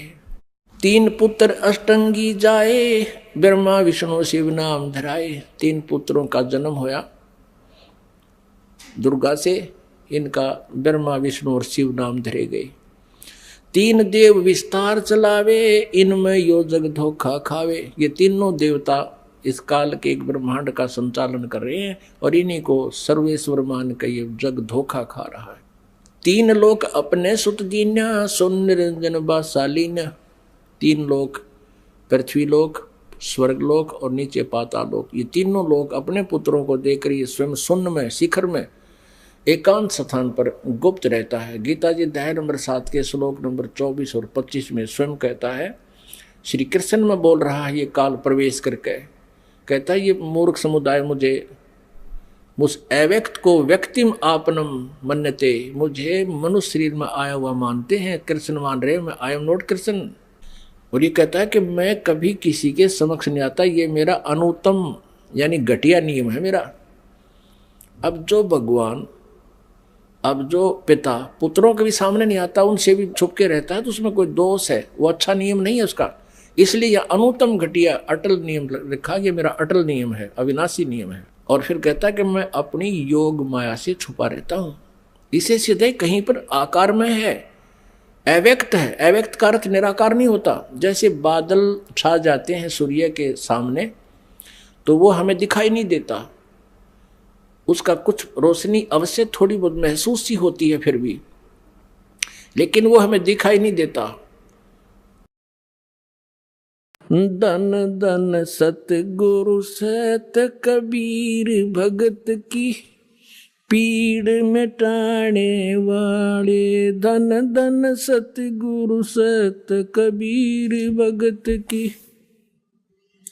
पीड़ मिटाने वाले भगत की पीड़। मेरा अनुत्तम यानी घटिया नियम है मेरा। अब जो भगवान, अब जो पिता पुत्रों के भी सामने नहीं आता, उनसे भी छुप के रहता है, तो उसमें कोई दोष है, वो अच्छा नियम नहीं है उसका। इसलिए यह अनुत्तम घटिया अटल नियम लिखा, ये मेरा अटल नियम है, अविनाशी नियम है। और फिर कहता है कि मैं अपनी योग माया से छुपा रहता हूं।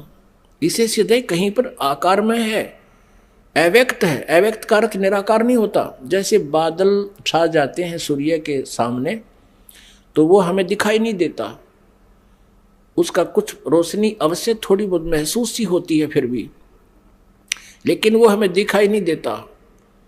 वो बादलों से पार अव्यक्त है, वहां पर साकार है। जब दिखाई देते ही वो बादल हटते ही वो साकार है।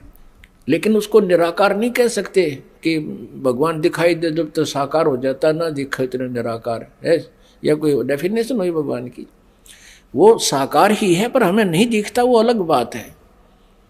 उसको अव्यक्त कह सकते हैं, जो दिखाई ना देता, हम देख नहीं पा रहे उसको, वो अलग बात है। लेकिन परमात्मा साकार है। निराकार और साकार की परिभाषा अलग अलग होती है। निराकार जो कभी ना दिखाई दे, जिसका कोई आकार नहीं है, और साकार जो सह शरीर है, उसका कोई आकार है, उसको साकार कहते हैं। जिन अज्ञानियों को ज्ञान नहीं, उन्होंने परमात्मा की परिभाषा बदल डाली अपने ज्ञान सोच के आधार पर, तो वो तत्व ज्ञानहीन प्राणी है। ये खुद भी कहता मैं छुपा रहता हूं, कभी किसी के सामने नहीं आता। यही परमेश्वर की सच्चिदानंद घन ब्रह्म की वाणी बता रही है, कबीर वाणी, कि ये ज्योत निरंजन सुन ठिकाना, यानी ऊपर 21वें ब्रह्मांड के ऊपरले स्थान पर रहता है। और ब्रह्मा विष्णु शिव भेद न जाने, ब्रह्मा विष्णु महेश को भी नहीं पता वो कहाँ है, कौन है, कैसा है। तीन लोक अपने सुत दीना, सोन निरंजन बासालीना। तीन देव सो उसको ध्यावे, निरंजन का वो पार न पावे। ये तीनों देवता समाधि लगाते फिर भी चेष्टा करते, क्योंकि आत्मा नहीं रुक सकती भगवान बिना। कभी कभी ये फिर भी तपस्या करने की चेष्टा करते थोड़ी बहुत वर्षों तक, लेकिन उसका भेद नहीं पाए। और पहले ही उन्होंने ट्राई करके देख लिया, इन्होंने परमात्मा नहीं मिले। इसलिए दुर्गा ने उन्हें बता दिया कि वो निराकार है, तो इन्होंने स्वीकार कर लिया कि वो निराकार है। और इन्होंने भी ट्राई करके देख लिया, नहीं मिला, तो सब ने उसकी डेफिनेशन बदल ली अपनी सोच के आधार से कि परमात्मा निराकार है। क्यों दिखाई नहीं दे रहा उनको? उनकी वे ऑफ वर्शिप परमात्मा देखने वाली नहीं थी। वेदों में जो वर्णन है परमात्मा का, ओम नाम और आदि जो साधन है, ये परमात्मा को पाने के नहीं है। क्योंकि गीता जी अध्याय नंबर 11 के श्लोक नंबर 47 और 48 में ये श्रीमद् भगवद गीता जी का ज्ञान ये काल ही दे रहा है श्री कृष्ण में प्रवेश करके। और ये कहता है कि अर्जुन वास्तविक रूप मेरा ये है, विराट रूप दिखाया, और मेरे दर्शन, मेरी प्राप्ति, मेरा ये रूप है, और इस रूप में मैं कभी किसी को दर्शन नहीं देता, इसने प्रतिज्ञा कर रखी है। और ये कहता है कि अर्जुन तेरे से पहले मेरे इस रूप को जो तूने आज देखा, पहले किसी ने नहीं देखा इस विराट रूप को। अब श्री कृष्ण गीता जी बोल रहे होते तो ये नहीं कहते कि मेरा ये विराट रूप, असली रूप ये है, ये काल रूप है, इसको किसी ने पहले नहीं देखा। क्योंकि श्री कृष्ण जी तो कौरवों की सभा में पहले अपना विराट रूप दिखा चुके थे, तो ये शब्द नहीं कहते जो श्रीमद् भगवद गीता अध्याय नंबर 11 के श्लोक 47 में कहा। और 48 में कहा कि इस मेरी प्राप्ति यानी मेरे रूप के दर्शन यानी भगवान प्राप्ति, ब्रह्म प्राप्ति, ब्रह्म का ये रूप है, ये काल है। कहता ना वेदों वर्णित विधि से, ना किसी जप से, ना तप से, ना किसी क्रिया से कोई भी प्राप्ति नहीं कर सकता। इससे सिद्ध है कि गीता जी अध्याय नंबर 8 के श्लोक नंबर 13 में कहा कि ओम इति एक अक्षरम ब्रह्म व्यवहारण माम अनुसमरण।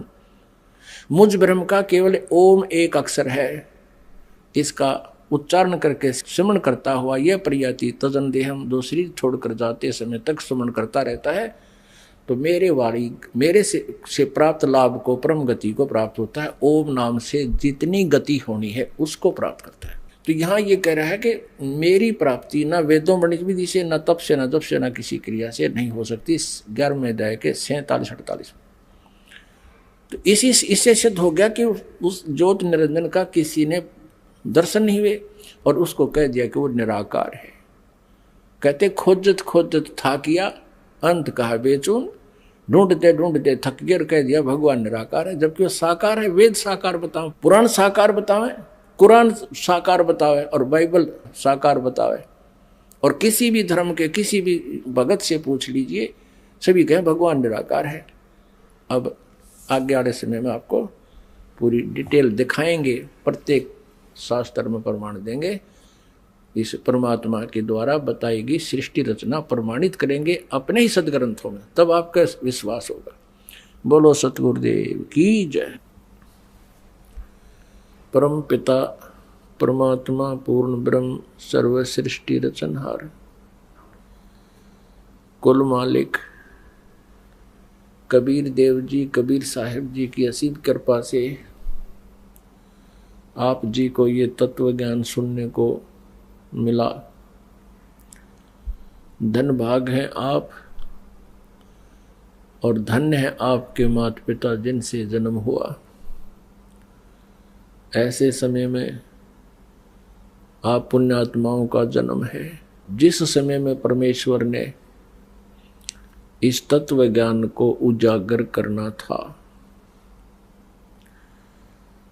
पुण्यात्माओं, आप सृष्टि रचना के बारे में सुन रहे हो। जब तक आप जी सृष्टि रचना के विषय में नहीं जानोगे, तब तक आप इस आध्यात्मिक ज्ञान को, तत्व ज्ञान को नहीं समझ सकते और न ही किसी सदग्रंथ को समझ सकते। ये जो सृष्टि रचना है, ये समझो कि ये मास्टर की है। सभी सदग्रंथों को समझने की, उनके खजाने को देखने की ये मास्टर की है, यानी मुख्य चाबी है। इसलिए आप जी को बार बार सृष्टि रचना का ज्ञान अत्यधिक कराया जाता है। अब सृष्टि रचना में आपने परमेश्वर कबीर देव जी द्वारा रची हुई अपनी सृष्टि का ज्ञान उन्हीं के द्वारा बताया हुआ इस दास के मुखारविंद से सुना। वो अभी तक आप जी को वर्बली सुनाया है, मौखिक सुनाया है। अब उस सृष्टि रचना के विषय में हमारे सदग्रंथ क्या बताते हैं। पुण्यात्माओं, जिस प्रकार विद्यार्थी विद्यालय में जाते हैं, उनका एक सिलेबस पाठ्यक्रम उनका निहित होता है, सिलेबस एक विशेष होता है।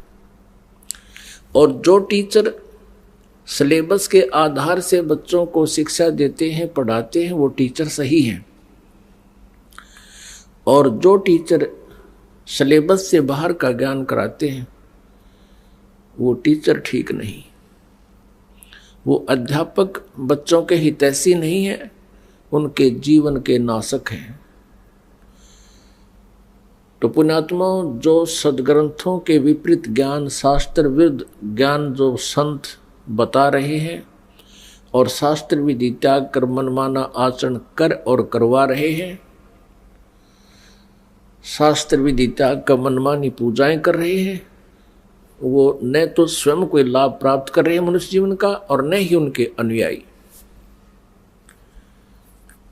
इसके लिए श्रीमद् भगवत गीता अध्याय 16 श्लोक 23 में और 24 में कहा है। 23 में कहा कि शास्त्र विधि को त्याग कर जो मनमाना आचरण करते हैं, उनको न तो कोई सुख होता है और न ही उनकी कोई गति होती है और न ही सिद्धि को प्राप्त होती है, अर्थात व्यर्थ। श्लोक 24 में कहा कि इससे तेरे लिए अर्जुन कर्तव्य और अकर्तव्य की व्यवस्था में शास्त्र ही प्रमाण है। कर्तव्य माने जो शास्त्र अनुकूल साधनाएं हैं, जो साधनाएं आपने करनी चाहिए, और अकर्तव्य जो ना करने योग्य हैं, वो सदग्रंथों से ही जाना जाता है। कोई अपनी लोकवेद दंत कथा सुनाता है, उसको हमने स्वीकार नहीं करना चाहिए। तो अभी तक जो ब्रह्मा जी, विष्णु जी, शिव जी को ये कहते आए हैं, ये पवित्र हिंदू धर्म के ये शास्त्र विरुद्ध ज्ञान देने वाले आचार्य, गुरु, ऋषि, महर्षि, ये कहते आए हैं कि ब्रह्मा जी, विष्णु जी, शिव जी ये अजर अमर है, इनके कोई माता पिता नहीं है, और ये सभी ब्रह्मांडों के रचनहार यही है। तो वो टीचर ठीक नहीं, वो शास्त्र विधि त्याग के लोकवेद सुना रहे हैं। लोकवेद क्या होता है? सुना सुनाया ज्ञान जो कहीं प्रमाणित ना हो। अभी आपको दिखाते हैं श्रीमद् देवी भागवत। वो श्री ब्रह्मा, श्री विष्णु, श्री शिव जी के विषय में क्या जानकारी देते हैं। आप जी ने ये देखिएगा, श्रीमद् देवी भागवत सचित्र मोटा टाइप, केवल हिंदी, गीता प्रेस गोरखपुर से प्रकाशित है। इसके कौन है संपादक? हनुमान प्रसाद पोदार, चिमनलाल गोस्वामी। प्रकाशक एवं मुद्रक हैं गीता प्रेस गोरखपुर, गोविंद भवन कार्यालय, कोलकाता का संस्थान। तीसरे स्कंद में 123 पृष्ठ पे है, तीसरा स्कंद। भगवान विष्णु जी अपनी माता दुर्गा की स्तुति कर रहे हैं। क्या कह रहे हैं? तुम शुद्ध स्वरूपा हो, यह सारा संसार तुम ही से उद्भासित हो रहा है। मैं ब्रह्मा और शंकर, विष्णु जी कह रहे, हम सभी तुम्हारी कृपा से विद्यमान हैं। हमारा आविर्भाव माने जन्म, तिरोभाव माने मृत्यु। हमारा आविर्भाव और तिरोभाव हुआ करता है। केवल तुम ही नित्य हो, जगत जननी हो, प्रकृति और सनातनी देवी हो। ये प्रकृति शब्द याद रखना। दुर्गा को प्रकृति भी कहते हैं। आपके गीता जी में काम आओगा 14वें अध्याय के 3, 4, 5 श्लोकों में, क्योंकि ये कोड वर्ड है गीता जी। प्रकृति दुर्गा जी को कहते हैं। इससे स्पष्ट हो गया कि ब्रह्मा विष्णु महेश का जन्म और मृत्यु होता है। भगवान शंकर बोले, देवी यदि महाभाग विष्णु तुम ही से प्रकट हुए हैं तो उनके बाद उत्पन्न होने वाले ब्रह्मा भी तुम्हारे बालक हुए। फिर मैं तमोगुणी लीला करने वाला शंकर क्या तुम्हारी संतान नहीं हुआ? अर्थात मुझे भी उत्पन्न करने वाली तुम ही हो। शिवे, संपूर्ण संसार की सृष्टि करने में तुम बड़ी चतुर हो। इस संसार की सृष्टि, स्थिति और संहार में तुम्हारे गुण सदा समर्थ हैं। उन्हीं तीनों गुणों से उत्पन्न हम, रजगुण ब्रह्मा जी, सतगुण विष्णु, तमगुण शंकर, उन्हीं तीनों गुणों से उत्पन्न हम ब्रह्मा विष्णु एवं शंकर नियमानुसार कार्य में तत्पर रहते हैं। पुण्यात्मा, इस पवित्र देवी पुराण ने इन चंद पंक्तियों में स्पष्ट कर दिया कि श्री ब्रह्मा विष्णु महेश ये नासवान है, इनकी जन्म और मृत्यु होती है। दुर्गा इनकी माता है और रजगुण ब्रह्मा जी, सतगुण विष्णु, तमगुण शिव जी है। और चौथा ये कंसेप्ट क्लियर हो गया कि ये केवल नियमित कार्य ही कर सकते हैं। जिसका जैसा नियमित है, जिसका किस्मत में जो कुछ भी लिखा है उसमें ये परिवर्तन नहीं कर सकते, उनको जैसा ही दे सकते हैं। जैसा कर्म है वैसा ही उनको फल देते हैं, ऐसा इनका नियम है। और ये हमारे सदग्रंथों में लिखा हुआ है। अब आप जी को डिटेल से दिखाते हैं। इसी श्रीमद् देवी भागवत को ही पुनः दिखाते हैं पूरी डिटेल से। ये देखिएगा, ये वही श्रीमद् देवी भागवत है, गीता प्रेस गोरखपुर से प्रकाशित है। ये है श्रीमद् देवी भागवत, 3रा स्कंद यहां प्रारंभ होता है। पृष्ठ 113 है, पृष्ठ 113 है।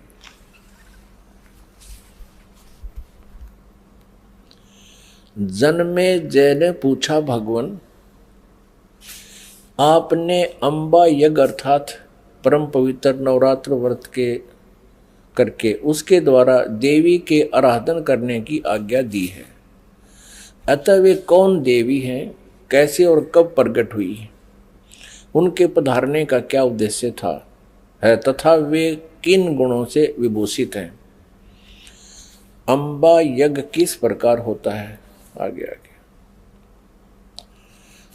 ब्रह्मन साथ ही विस्तार पूर्वक ब्रह्मांड की उत्पत्ति भी कही है। क्योंकि भूदेव ब्रह्मांड के विषय में जो कुछ कहा गया है तथा वह जैसा जो है, ये सभी बातें आप जानते हैं। व्यास जी से पूछ रहे हैं, जन्मेजय जी मैंने सुना है कि ब्रह्मा विष्णु और रुद्र ये 3 सगुण देवता हैं। कर्मशः सृष्टि, पालन और संहार के कार्य का उत्तरदायित्व इन पर रहता है। पाराशर नंदन व्यास जी, अब मैं इनके संबंध में विस्तार पूर्वक सुनना चाहता हूँ, आप बतलाने की कृपा करें। व्यास जी कहते हैं, राजन तुम्हारी बुद्धि बड़ी विशाल है। अभी तुमने जो पूछा कि ब्रह्मादि की उत्पत्ति, यानी ब्रह्मा विष्णु महेश, ब्रह्मादि माने ब्रह्मा विष्णु महेश की उत्पत्ति कैसे हुई, सो वह महान कठिन विषय है, उसमें अनेक प्रश्न उठ जाते हैं। यही प्रश्न पूर्व समय में मैंने नारद जी से किया था। व्यास जी कह रहे हैं कि मैंने नारद से पूछा था यही ज्ञान। मैंने कहा, मुने आप बुद्धिमान हैं, मुझे यह बताने की कृपा कीजिए कि इस विस्तृत ब्रह्मांड के प्रधान कर्ता कौन है।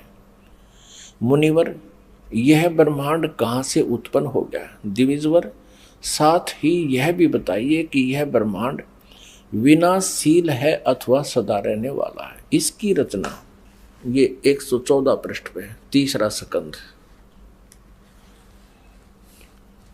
करने वाला कोई एक है अथवा बहुत से इसके रचयिता है।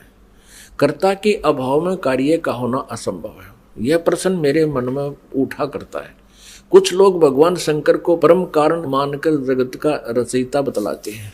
वे कहते हैं कि देवादिदेव भगवान शंकर अविनाशी पुरुष हैं, उनका कभी जन्म और मरण नहीं होता, वे आत्मा मर्मण करने वाले हैं, देवताओं पर भी उनका शासन बना रहता है। दूसरे कई लोग भगवान विष्णु की प्रशंसा किया करते हैं। वे शक्तिशाली पुरुष, अव्यक्त, अखिल ऐश्वर्य के संपन्न परब्रह्म परमात्मा है। कुछ दूसरे लोग ब्रह्मा जी को सृष्टि का प्रधान कारण बताते हैं। कितने ही आचार्य भवानी को संपूर्ण मनोरथ पूर्ण करने वाली बतलाते हैं। वे आदिमाया महाशक्ति एवं परम पुरुष के साथ रहकर कार्य संपादन करने वाली प्रकृति है। ब्रह्म के साथ उनका अभेद संबंध है। ब्रह्म ये काल है, क्षर पुरुष, और अभेद संबंध यानी पति पत्नी का संबंध है। वे सृष्टि, स्थिति और संहार कार्य में संलग्न रहती हैं। संपूर्ण प्राणियों एवं देवताओं की भी वे जननी है, उनका कभी जन्म मरण नहीं होता। वैष्णवी, सांभवी, ब्राह्मी, वासवी, वारुणी, वाराही, नारसिंही और तथा अद्भुत महालक्ष्मी नाम से विख्यात है। 115 पृष्ठ पे। कितने श्रेष्ठ मुनि कहते हैं कि जो निरंजन, निराकार, निर्लेप, निर्गुण, अरूप एवं व्यापक ब्रह्म है, उन्हीं से जगत की सृष्टि हुई है। कहीं कहीं वेद और उपनिषद में भी वे ही ब्रह्म तेजो में बतलाए गए हैं और प्रधान पुरुष हैं। हजारों मस्तकों, आँखों, कानों, हाथों, मुखों, चरणों से वे संपन्न आकाश में ये आदि आगे देखो। अब व्यास जी पूछ रहे थे नारद जी तक, मैंने ऐसा सुना है कोई कुछ बता रहा है, कोई कुछ बता रहा है, कोई शंकर को रचयिता, कोई विष्णु जी को रचयिता बताते हैं। अब नारद जी कहते हैं, व्यास जी, प्राचीन समय की बात है, यही संदेह मेरे हृदय में भी उत्पन्न हो गया था। तब मैं अपने पिता अमित तेजस्वी ब्रह्मा जी के स्थान पर गया और उनसे इस समय जिस विषय में तुम पूछ रहे हो उसी विषय में मैंने पूछा। मैंने कहा, पिताजी, यह संपूर्ण ब्रह्मांड कहाँ से उत्पन्न हुआ। विभो, आपने सम्यक प्रकार से इसकी रचना की है अथवा विष्णु इस विश्व के रचयिता है या शंकर ने इसकी सृष्टि की है। पर जगत प्रभु, आप विश्व के आत्मा हैं और सच्ची बात बताने की कृपा करें। किन देवताओं की पूजा करनी चाहिए तथा कौन देवता सबसे बड़े एवं समर्थ है। निष्पाप ब्रह्मा जी, इन सभी प्रश्नों का समाधान करके मेरे हृदय के संदेह को दूर करने की कृपा कीजिए। सत्यवती नंदन व्यास जी, इस प्रकार मेरे प्रसन्न करने पर लोक पितामह ब्रह्मा जी मुझसे कहने लगे। ब्रह्मा जी ने कहा, बेटा, मैं इस प्रश्न का क्या उत्तर दूं। यह प्रश्न बड़ा ही जटिल है। महाभाग, तुम भगवान विष्णु से इसका समुचित समाधान पा सकते हो। ये तीनों देवता, इनको ज्ञान तो है नहीं, इसलिए ये अपने से दूसरे की तरफ धका दिया करें। चलो वहाँ उससे पूछ लो। फिर भी विष्णु जी की तरफ संकेत करते हैं, फिर भी अपना ज्ञान वो बता रहे हैं। ब्रह्मा जी कह रहे हैं, महामते, इस संसार में कोई भी रागी पुरुष ऐसा नहीं है जिसे यह रहस्य विदित हो। जो त्यागी, अहंकार रहित एवं ईर्षा शून्य है, वही इसके रहस्य को जान सकता है। पूर्व काल में अब सृष्टि की रचना बता रहे हैं ब्रह्मा जी। पूर्व काल में सर्वत्र जल ही जल था, स्थावर जंगम जितने प्राणी हैं उनमें कोई भी नहीं थे। तब कमल से मेरी उत्पत्ति हुई। उस समय मुझे सूर्य, चंद्र, वृक्ष तथा पर्वत कोई भी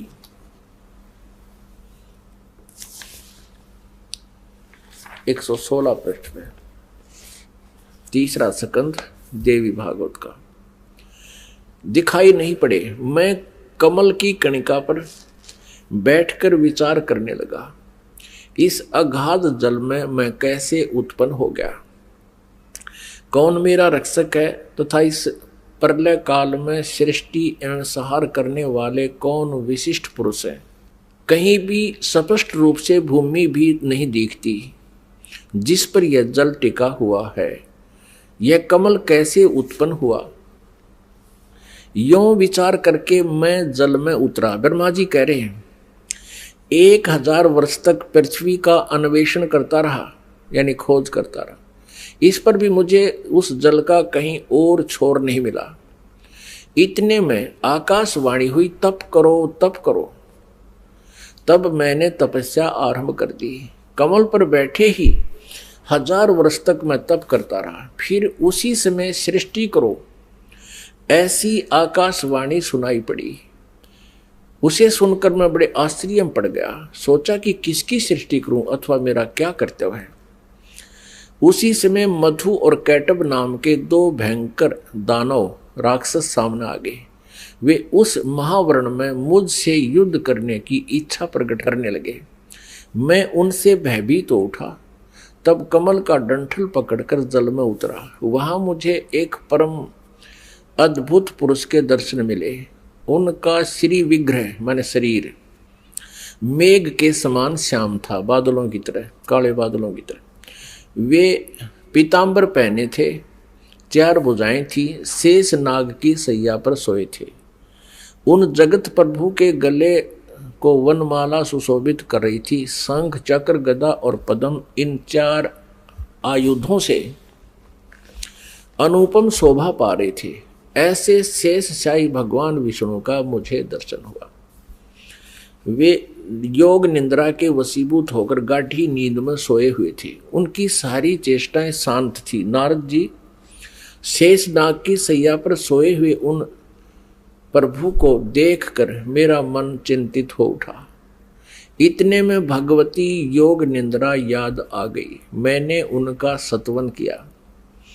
तब वे कल्याणमयी भगवती श्री विष्णु जी के विग्रह से निकलकर, विग्रह माने शरीर से, श्री विष्णु जी के शरीर से निकलकर अत्यंत रूप धारण करके आकाश में विराजमान हो गई। दिव्य आभूषण उनकी छवि बढ़ा रहे थे।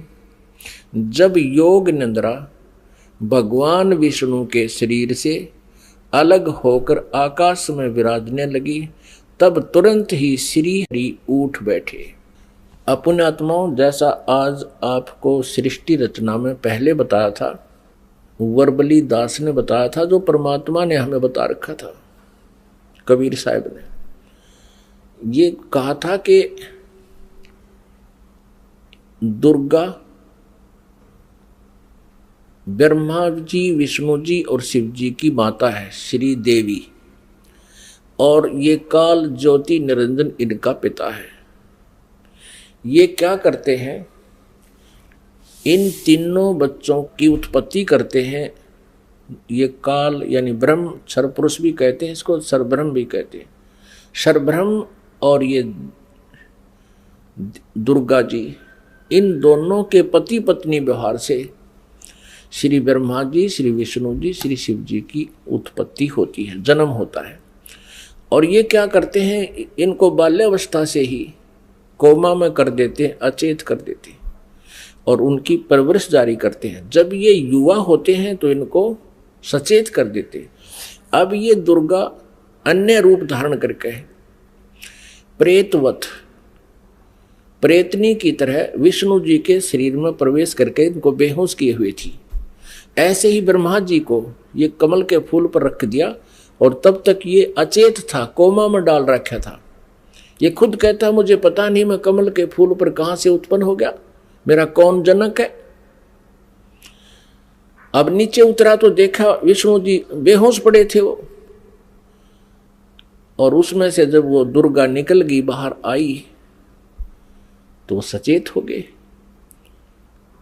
अब इस प्रकार इन सभी को इस काल भगवान ने अपने सुनियोजित षड्यंत्र के तहत भ्रमित कर रखा, किसी को यथार्थ ज्ञान नहीं बता रखा। अब यहां आप आगे देखिएगा, अब क्या होता है कि तीसरे स्थान पर भगवान शंकर को भी बेहोश कर रखा था, फिर उसको सचेत कर दिया, फिर तीनों को इकट्ठा कर दिया प्रेरणा करके, तीनों इकट्ठे हो गए। अब देखना श्रीमद् संक्षिप्त देवी भागवत और तीसरा स्कंद, और हम यहाँ पढ़ रहे थे। तब वे कल्याणमयी भगवती श्री विष्णु के विग्रह से निकलकर अत्यंत रूप धारण करके आकाश में विराजमान हो गई। दिव्य आभूषण उनकी छवि बढ़ा रहे थे।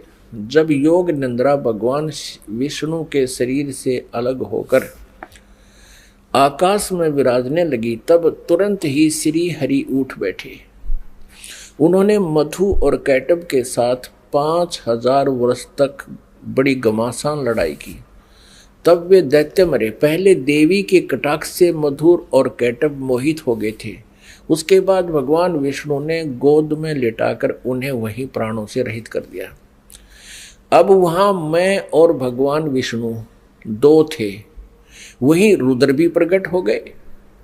हम तीनों को भगवती आद्याशक्ति के दर्शन हुए, दुर्गा के। उन्हें देखकर मनमुग्ध हो गया।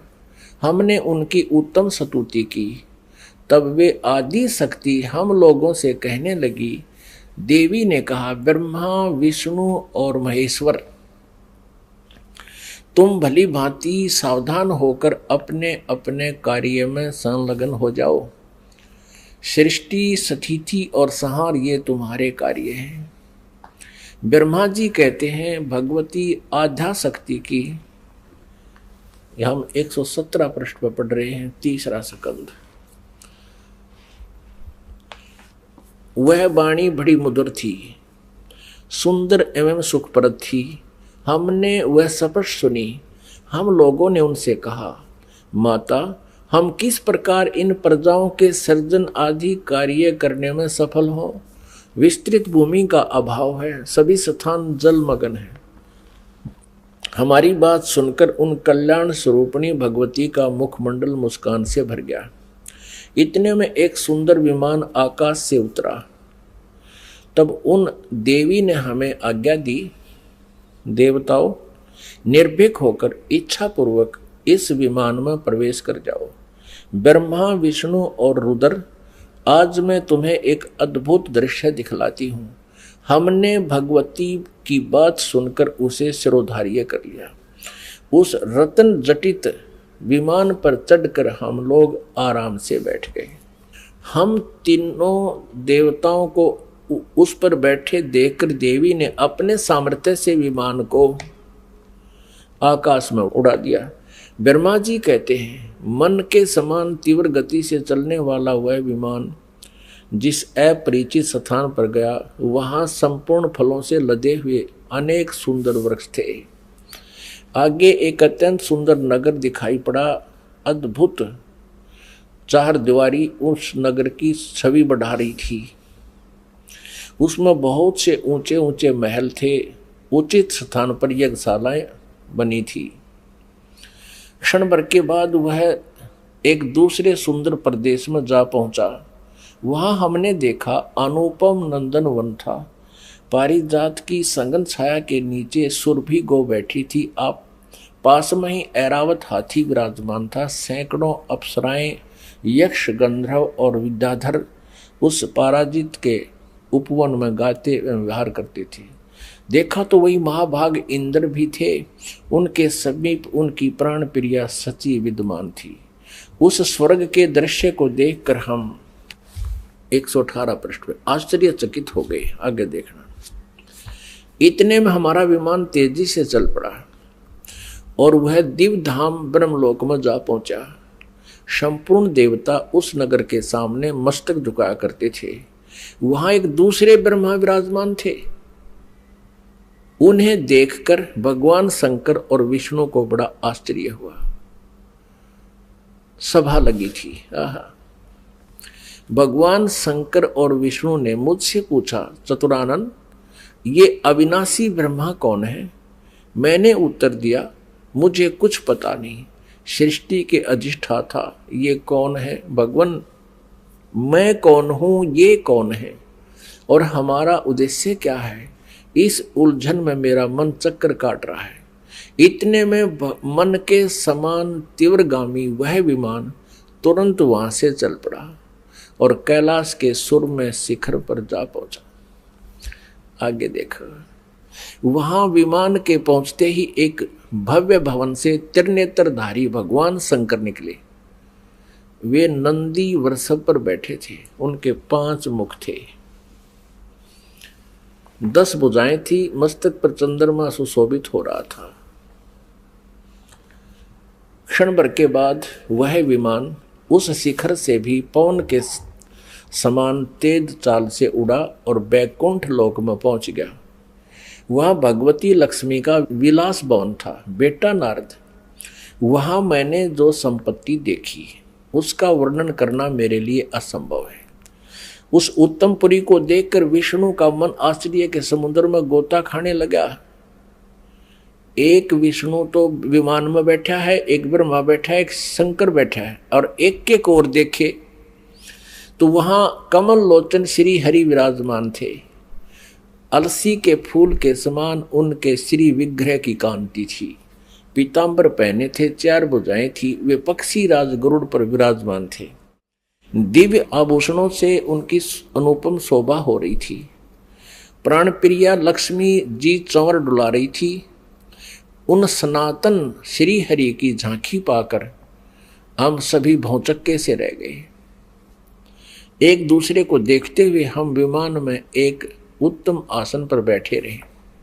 इतने में ही पवन से बातें करता हुआ वह विमान तुरंत उड़ गया। आगे अमृत के समान मीठे जल वाला समुद्र था। उसका जल बड़ा ही मधुर था। पुण्यात्माओं, परमेश्वर कबीर देव जी ने अपने द्वारा रची हुई सृष्टि की रचना का जो ज्ञान दिया है उसमें बहुत ही विस्तार से बताया है।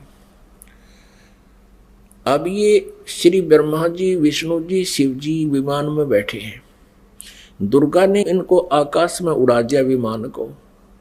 ये जहां पहुंचे वहां ब्रह्मा जी विराजमान थे, और एक ब्रह्मा जी बैठा विमान में और एक सामने बैठा वहां उस ब्रह्मा के लोक में। और फिर वहां देखा तो ब्रह्मा जी के विष्णु और शिव जी पूछते हैं कि ये दूसरा ब्रह्मा कौन है? ब्रह्मा जी, विमान वाले ब्रह्मा जी कहते मुझे नहीं मालूम ये कौन है, हम कौन है, कहां से उत्पन्न हो गए, हमारा क्या उद्देश्य? तो ये कौन था? इस काल ने, जैसे आपको सृष्टि रचना के प्रारंभ में बताया था, इसने एक ब्रह्मांड के टॉप मोस्ट प्लेस पे, शिखर सुन में यानी चोटी पे 3 स्थान बना रखे हैं। आपको एक चित्र दिखाते हैं ब्रह्मांड का, इससे आसानी से समझ में आओगी। देखिएगा, एक ब्रह्मांड का लघु चित्र, ये देखिएगा। ये एक अंडे जैसी शेप है, इसकी अंडे जैसा आकार है। इसको एलिपिकल इसका जो है ना शेप है, आकार है। अब ये देखिएगा, नीचे से शुरू करते हैं। सबसे नीचे ये पाताल लोक, तलातल, रसातल, सूतल, अतल, महातल, तलातल और वितल। तो ये है पृथ्वी लोक। ये शिव का लोक, शिवपुरी जिसे कहते हैं। ब्रह्मा जी का लोक ब्रह्मापुरी, विष्णु जी का लोक विष्णुपुरी। अब ये जो क्षेत्र है, और ये है कोमन स्वर्ग और नरक, और ये है धर्मराय का लोक, यानी यहाँ का न्यायाधीश बना रखा है इस काल ने, ये जहाँ सबका अकाउंट होता है। और ये जो स्थान है ये ब्रह्मलोक है सारा। ये स्थान जो है इसको ब्रह्मलोक कहते हैं। एक ये स्वर्ग है, इसमें भी एक इंद्र हो रहता है, ये इंद्र अलग है और इसलिए इसको महा इंद्र कहा है। ये इसमें क्या कर रखा है, ये एक महास्वर्ग है, इसी में इसने एक अलग से और एक डुप्लीकेट काम कर रखा है, नकली सतलोक, नकली अलखलोक, नकली अगमलोक और नकली अनामी लोक की रचना कर रखी है। इधर ये 88,000 खेड़े हैं, इधर ये सप्तपुरी है और इस सारे इस ब्रह्मलोक के ऊपर, ये ब्रह्मलोक है, इस ब्रह्मलोक के ऊपर इसने यहां 3 गुप्त स्थान बना रखे हैं। आपको बताया था कि एक ये रजोगुण प्रधान क्षेत्र है, इसमें ये काल सरपुरुष स्वयं ब्रह्मा रूप धारण करके रहता है और साथ में अपनी पत्नी दुर्गा को सावित्री रूप में रखता है। ये वहां यहां से अंतर्ध्यान हुआ, इनके विमान से पहले ये यहां पहुंच गया। एक ये तमोगुण प्रधान क्षेत्र है, इसमें ये स्वयं महाविष्णु महाशिव रूप में रहता है और दुर्गा को अपने यानी उमा रूप में रखता है। और फिर ये एक सतोगुण प्रधान क्षेत्र है, आगे फिर ये स्वयं ही विष्णु रूप धारण करके वहां विराजमान हो जाता है और दुर्गा को महालक्ष्मी रूप में रखता है। अब जब इनका विमान वहां पहुंचा इस रास्ते से, पहले इन्होंने देखा यहां इंद्र का लोक देखा, ये पहले बड़े बड़े वृक्ष और अन्य लोक देखे, फिर यहां से यहां प्रवेश हुआ, इससे आगे नहीं जा सकते। ये इनका विमान महा इंद्र को देखकर वापस यहां से आया, फिर इस रास्ते से ऊपर गया। आगे जाके इन्होंने क्या देखा, सबसे पहले ब्रह्मा का ये काल बैठा था सरपुरुष ब्रह्मा रूप में, और फिर वहां से ये इनका विमान यहां आ गया। इस वहां इन्होंने एक शंकर जी और देखा, ये काल था स्वयं सरपुरुष ने अपना अलग से वहां 3 रूप धारण किए और फिर ये विष्णु लोक में आ गए। वहां एक विष्णु और था और लक्ष्मी जी बैठी थी। यह दुर्गा इस विष्णु रूपी काल के ऊपर सरपुरुष के ऊपर चमर कर रही थी। यहां से फिर इनका विमान यहां आया इस मीठे जल के समुद्र में। यहां दुर्गा का एक लोक अलग से है। अब आगे पढ़ते, यहां तक हम पढ़ते हुए आ चुके हैं श्री देवी पुराण को। अब हम यहां आएंगे इस मीठे जल में, इस मीठे जल के समुद्र में पहुंच गए। अब यहां आते हैं पुण्यात्माओं, आज हमारे सदग्रंथ जो प्रमाणित कर रहे हैं, ये ज्ञान परमेश्वर कबीर जी ने 600 वर्ष पहले अपनी सच्चिदानंद घन ब्रह्म की वाणी में, कबीर वाणी में लिपिबद्ध करवा रखा है, आज से 600 वर्ष पहले। और आज इन सदग्रंथों में हमें सत्य हो रहा है।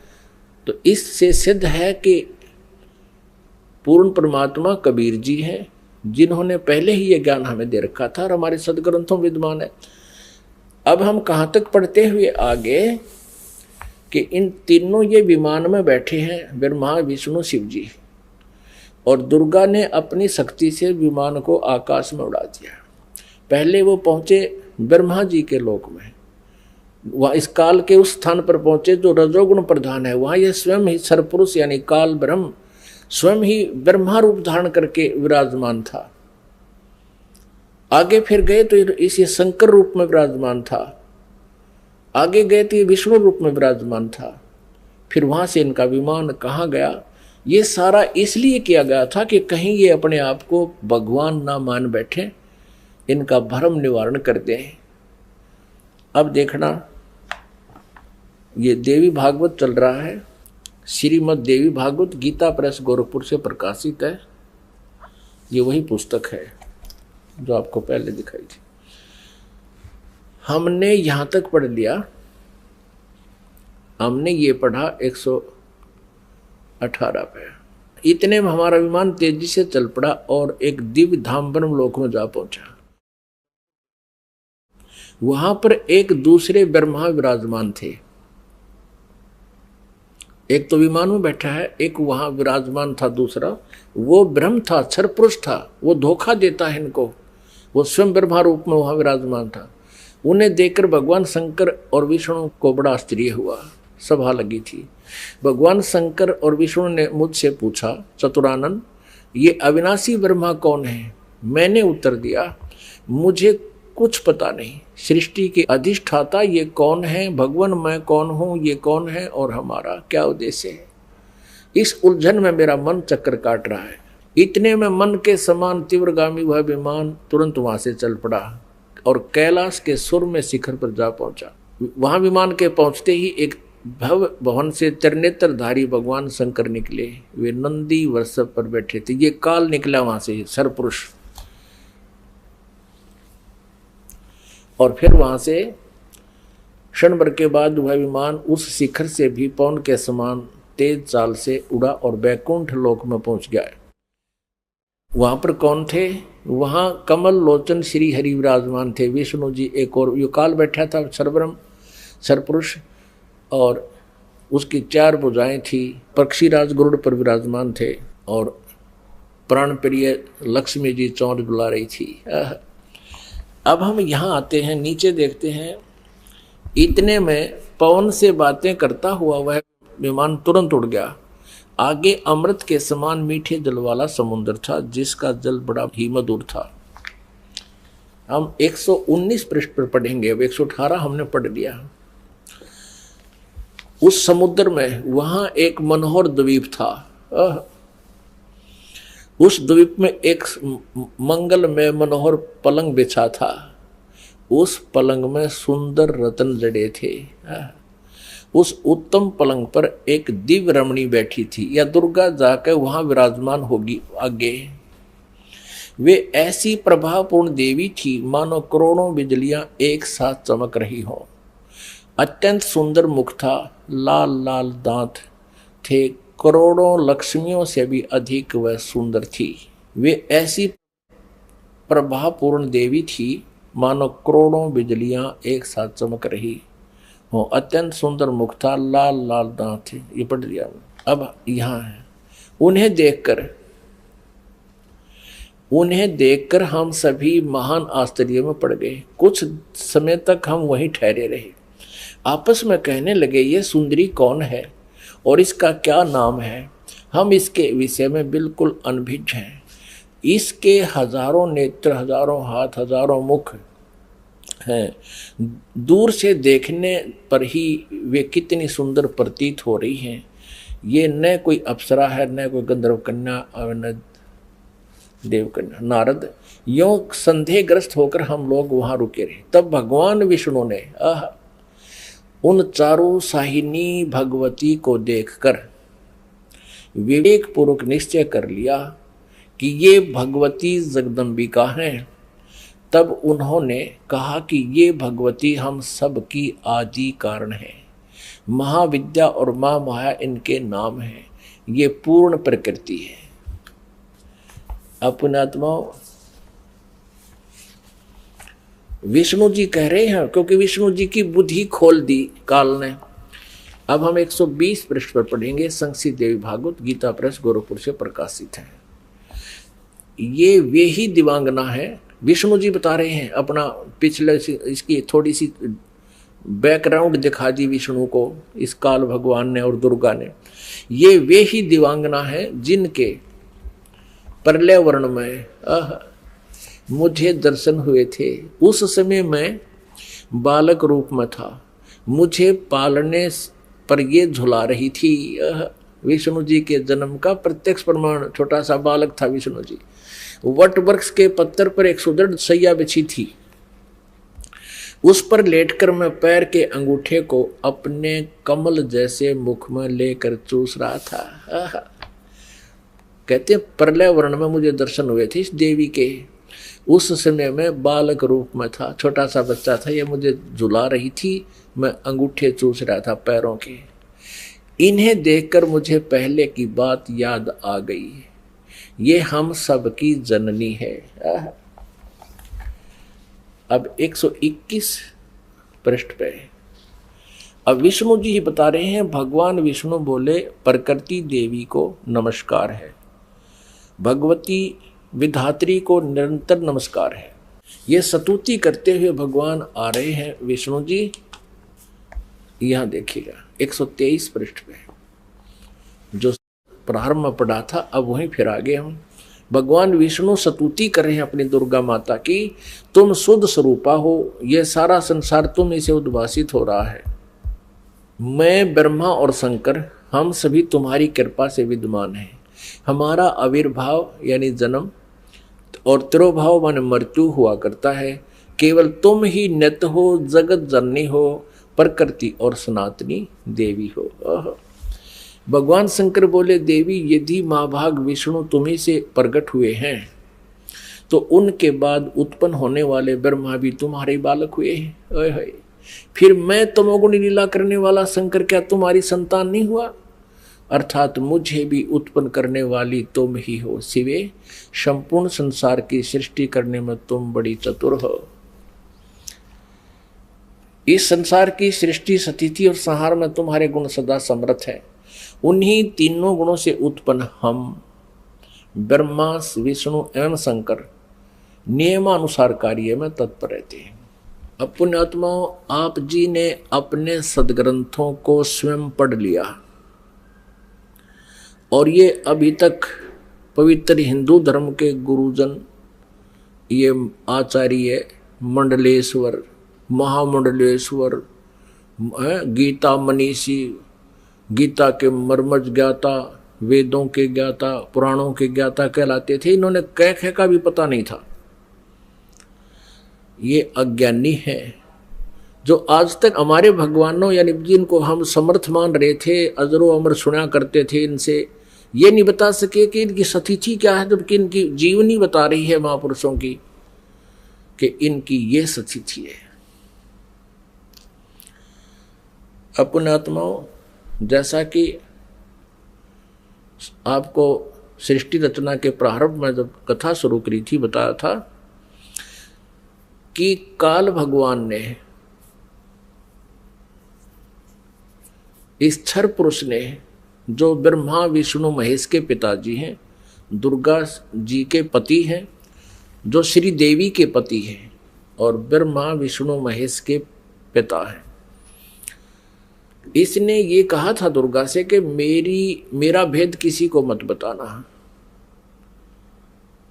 इसको बहुत सख्ती से कहा था। तो देवी ने उसी उद्देश्य से ब्रह्मा विष्णु महेश को इस क्षर पुरुष का ज्ञान नहीं दिया। अब दुर्गा से इसने कहा था कि मेरा भेद किसी को नहीं देना।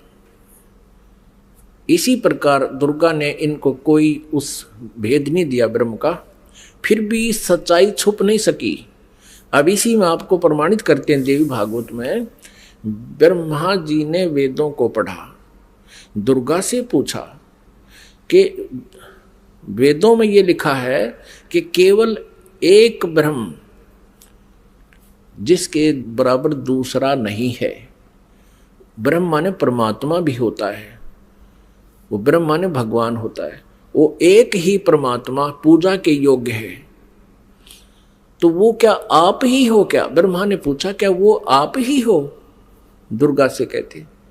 अब दुर्गा क्या उत्तर देती है देखिएगा। हम श्रीमद देवी भागवत यानी दुर्गा पुराण, देवी पुराण को पढ़ रहे हैं, जो गीता प्रेस गोरखपुर से प्रकाशित है। इसके तीसरे स्कंद में पृष्ठ नंबर 125 पर हम पढ़ रहे हैं। 123 तक हमने पढ़ लिया।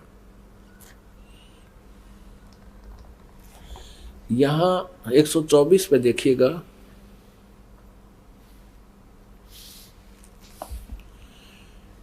ब्रह्मा जी कहते हैं, अद्भुत तेजस्वी भगवान शंकर के यूं स्तुति करने पर भगवती जगदम्बिका ने अपने बात बताई। अब यहां ब्रह्मा जी पूछ रहे हैं, ब्रह्मा जी का प्रकरण चल रहा है। ये 125 पृष्ठ पे हम पढ़ रहे हैं तीसरे स्कंद में।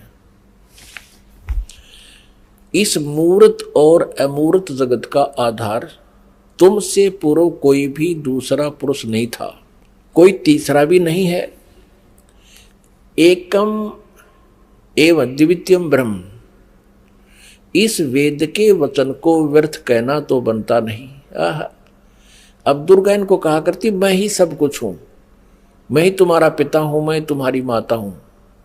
तो अब ब्रह्मा जी ने वेदों को पढ़ा तो इसने कहा कि वेद के वचन को हम झूठा भी नहीं कह सकते, और इधर अनुभव दूसरी बात कहता है। इस प्रकार वेद वाक्यों और अनुभव में अत्यंत विरोध उत्पन्न हो रहा है। वेद कहते हैं एकम एव अद्वितीयम ब्रह्म है, तो क्या वह है आत्म स्वरूपा तुम ही हो अथवा वह कोई और पुरुष है? मेरे इस संदेह को दूर करने की कृपा करो। किसी महान पुण्य के प्रभाव से ही मुझे तुम्हारे चरणों की सेवा सुलभ हुई है। तुम स्त्री हो अथवा पुरुष, यह रहस्य भी मुझे विषाद रूप से कृपा करके बतलाओ। अध्याय 4-5 यहाँ पूरा होगा। तीसरे स्कंद का अब छठा अध्याय शुरू होता है। ब्रह्मा जी कहते हैं, इस प्रकार मैंने जब भगवती जगदम्बिका से विनय पूर्वक पूछा, तब वे मधुर वाणी में मुझसे कहने लगी। देवी ने कहा, मैं और ब्रह्म एक ही हैं। अब हो गए ना दो, सच्चाई छुप नहीं सकती, एक ही है। मुझ में और इन ब्रह्म में कभी किंचित मात्र भी भेद नहीं है। जो वे हैं वही मैं हूं, और जो मैं हूं वही वे हैं। बुद्धि के भ्रम से भेद प्रतीत हो रहा है। हम लोगों के सूक्ष्म भेद को जो जानता है, इसे सीधा दो तो है ही, ये जानता है वही। अब 125 पृष्ठ हमने पढ़ा, अब 126 पढ़ेंगे। वही बुद्धिमान पुरुष है, वो तत्वदर्शी संत है जो हमारी भिन्न भिन्नता को समझता है। उसके संसार मार्ग से मुक्त होने में कुछ भी संदेह नहीं है। ब्रह्म एक ही है। आगे देखो, मैं शक्ति रूप धारण करके पराक्रम करती हूँ।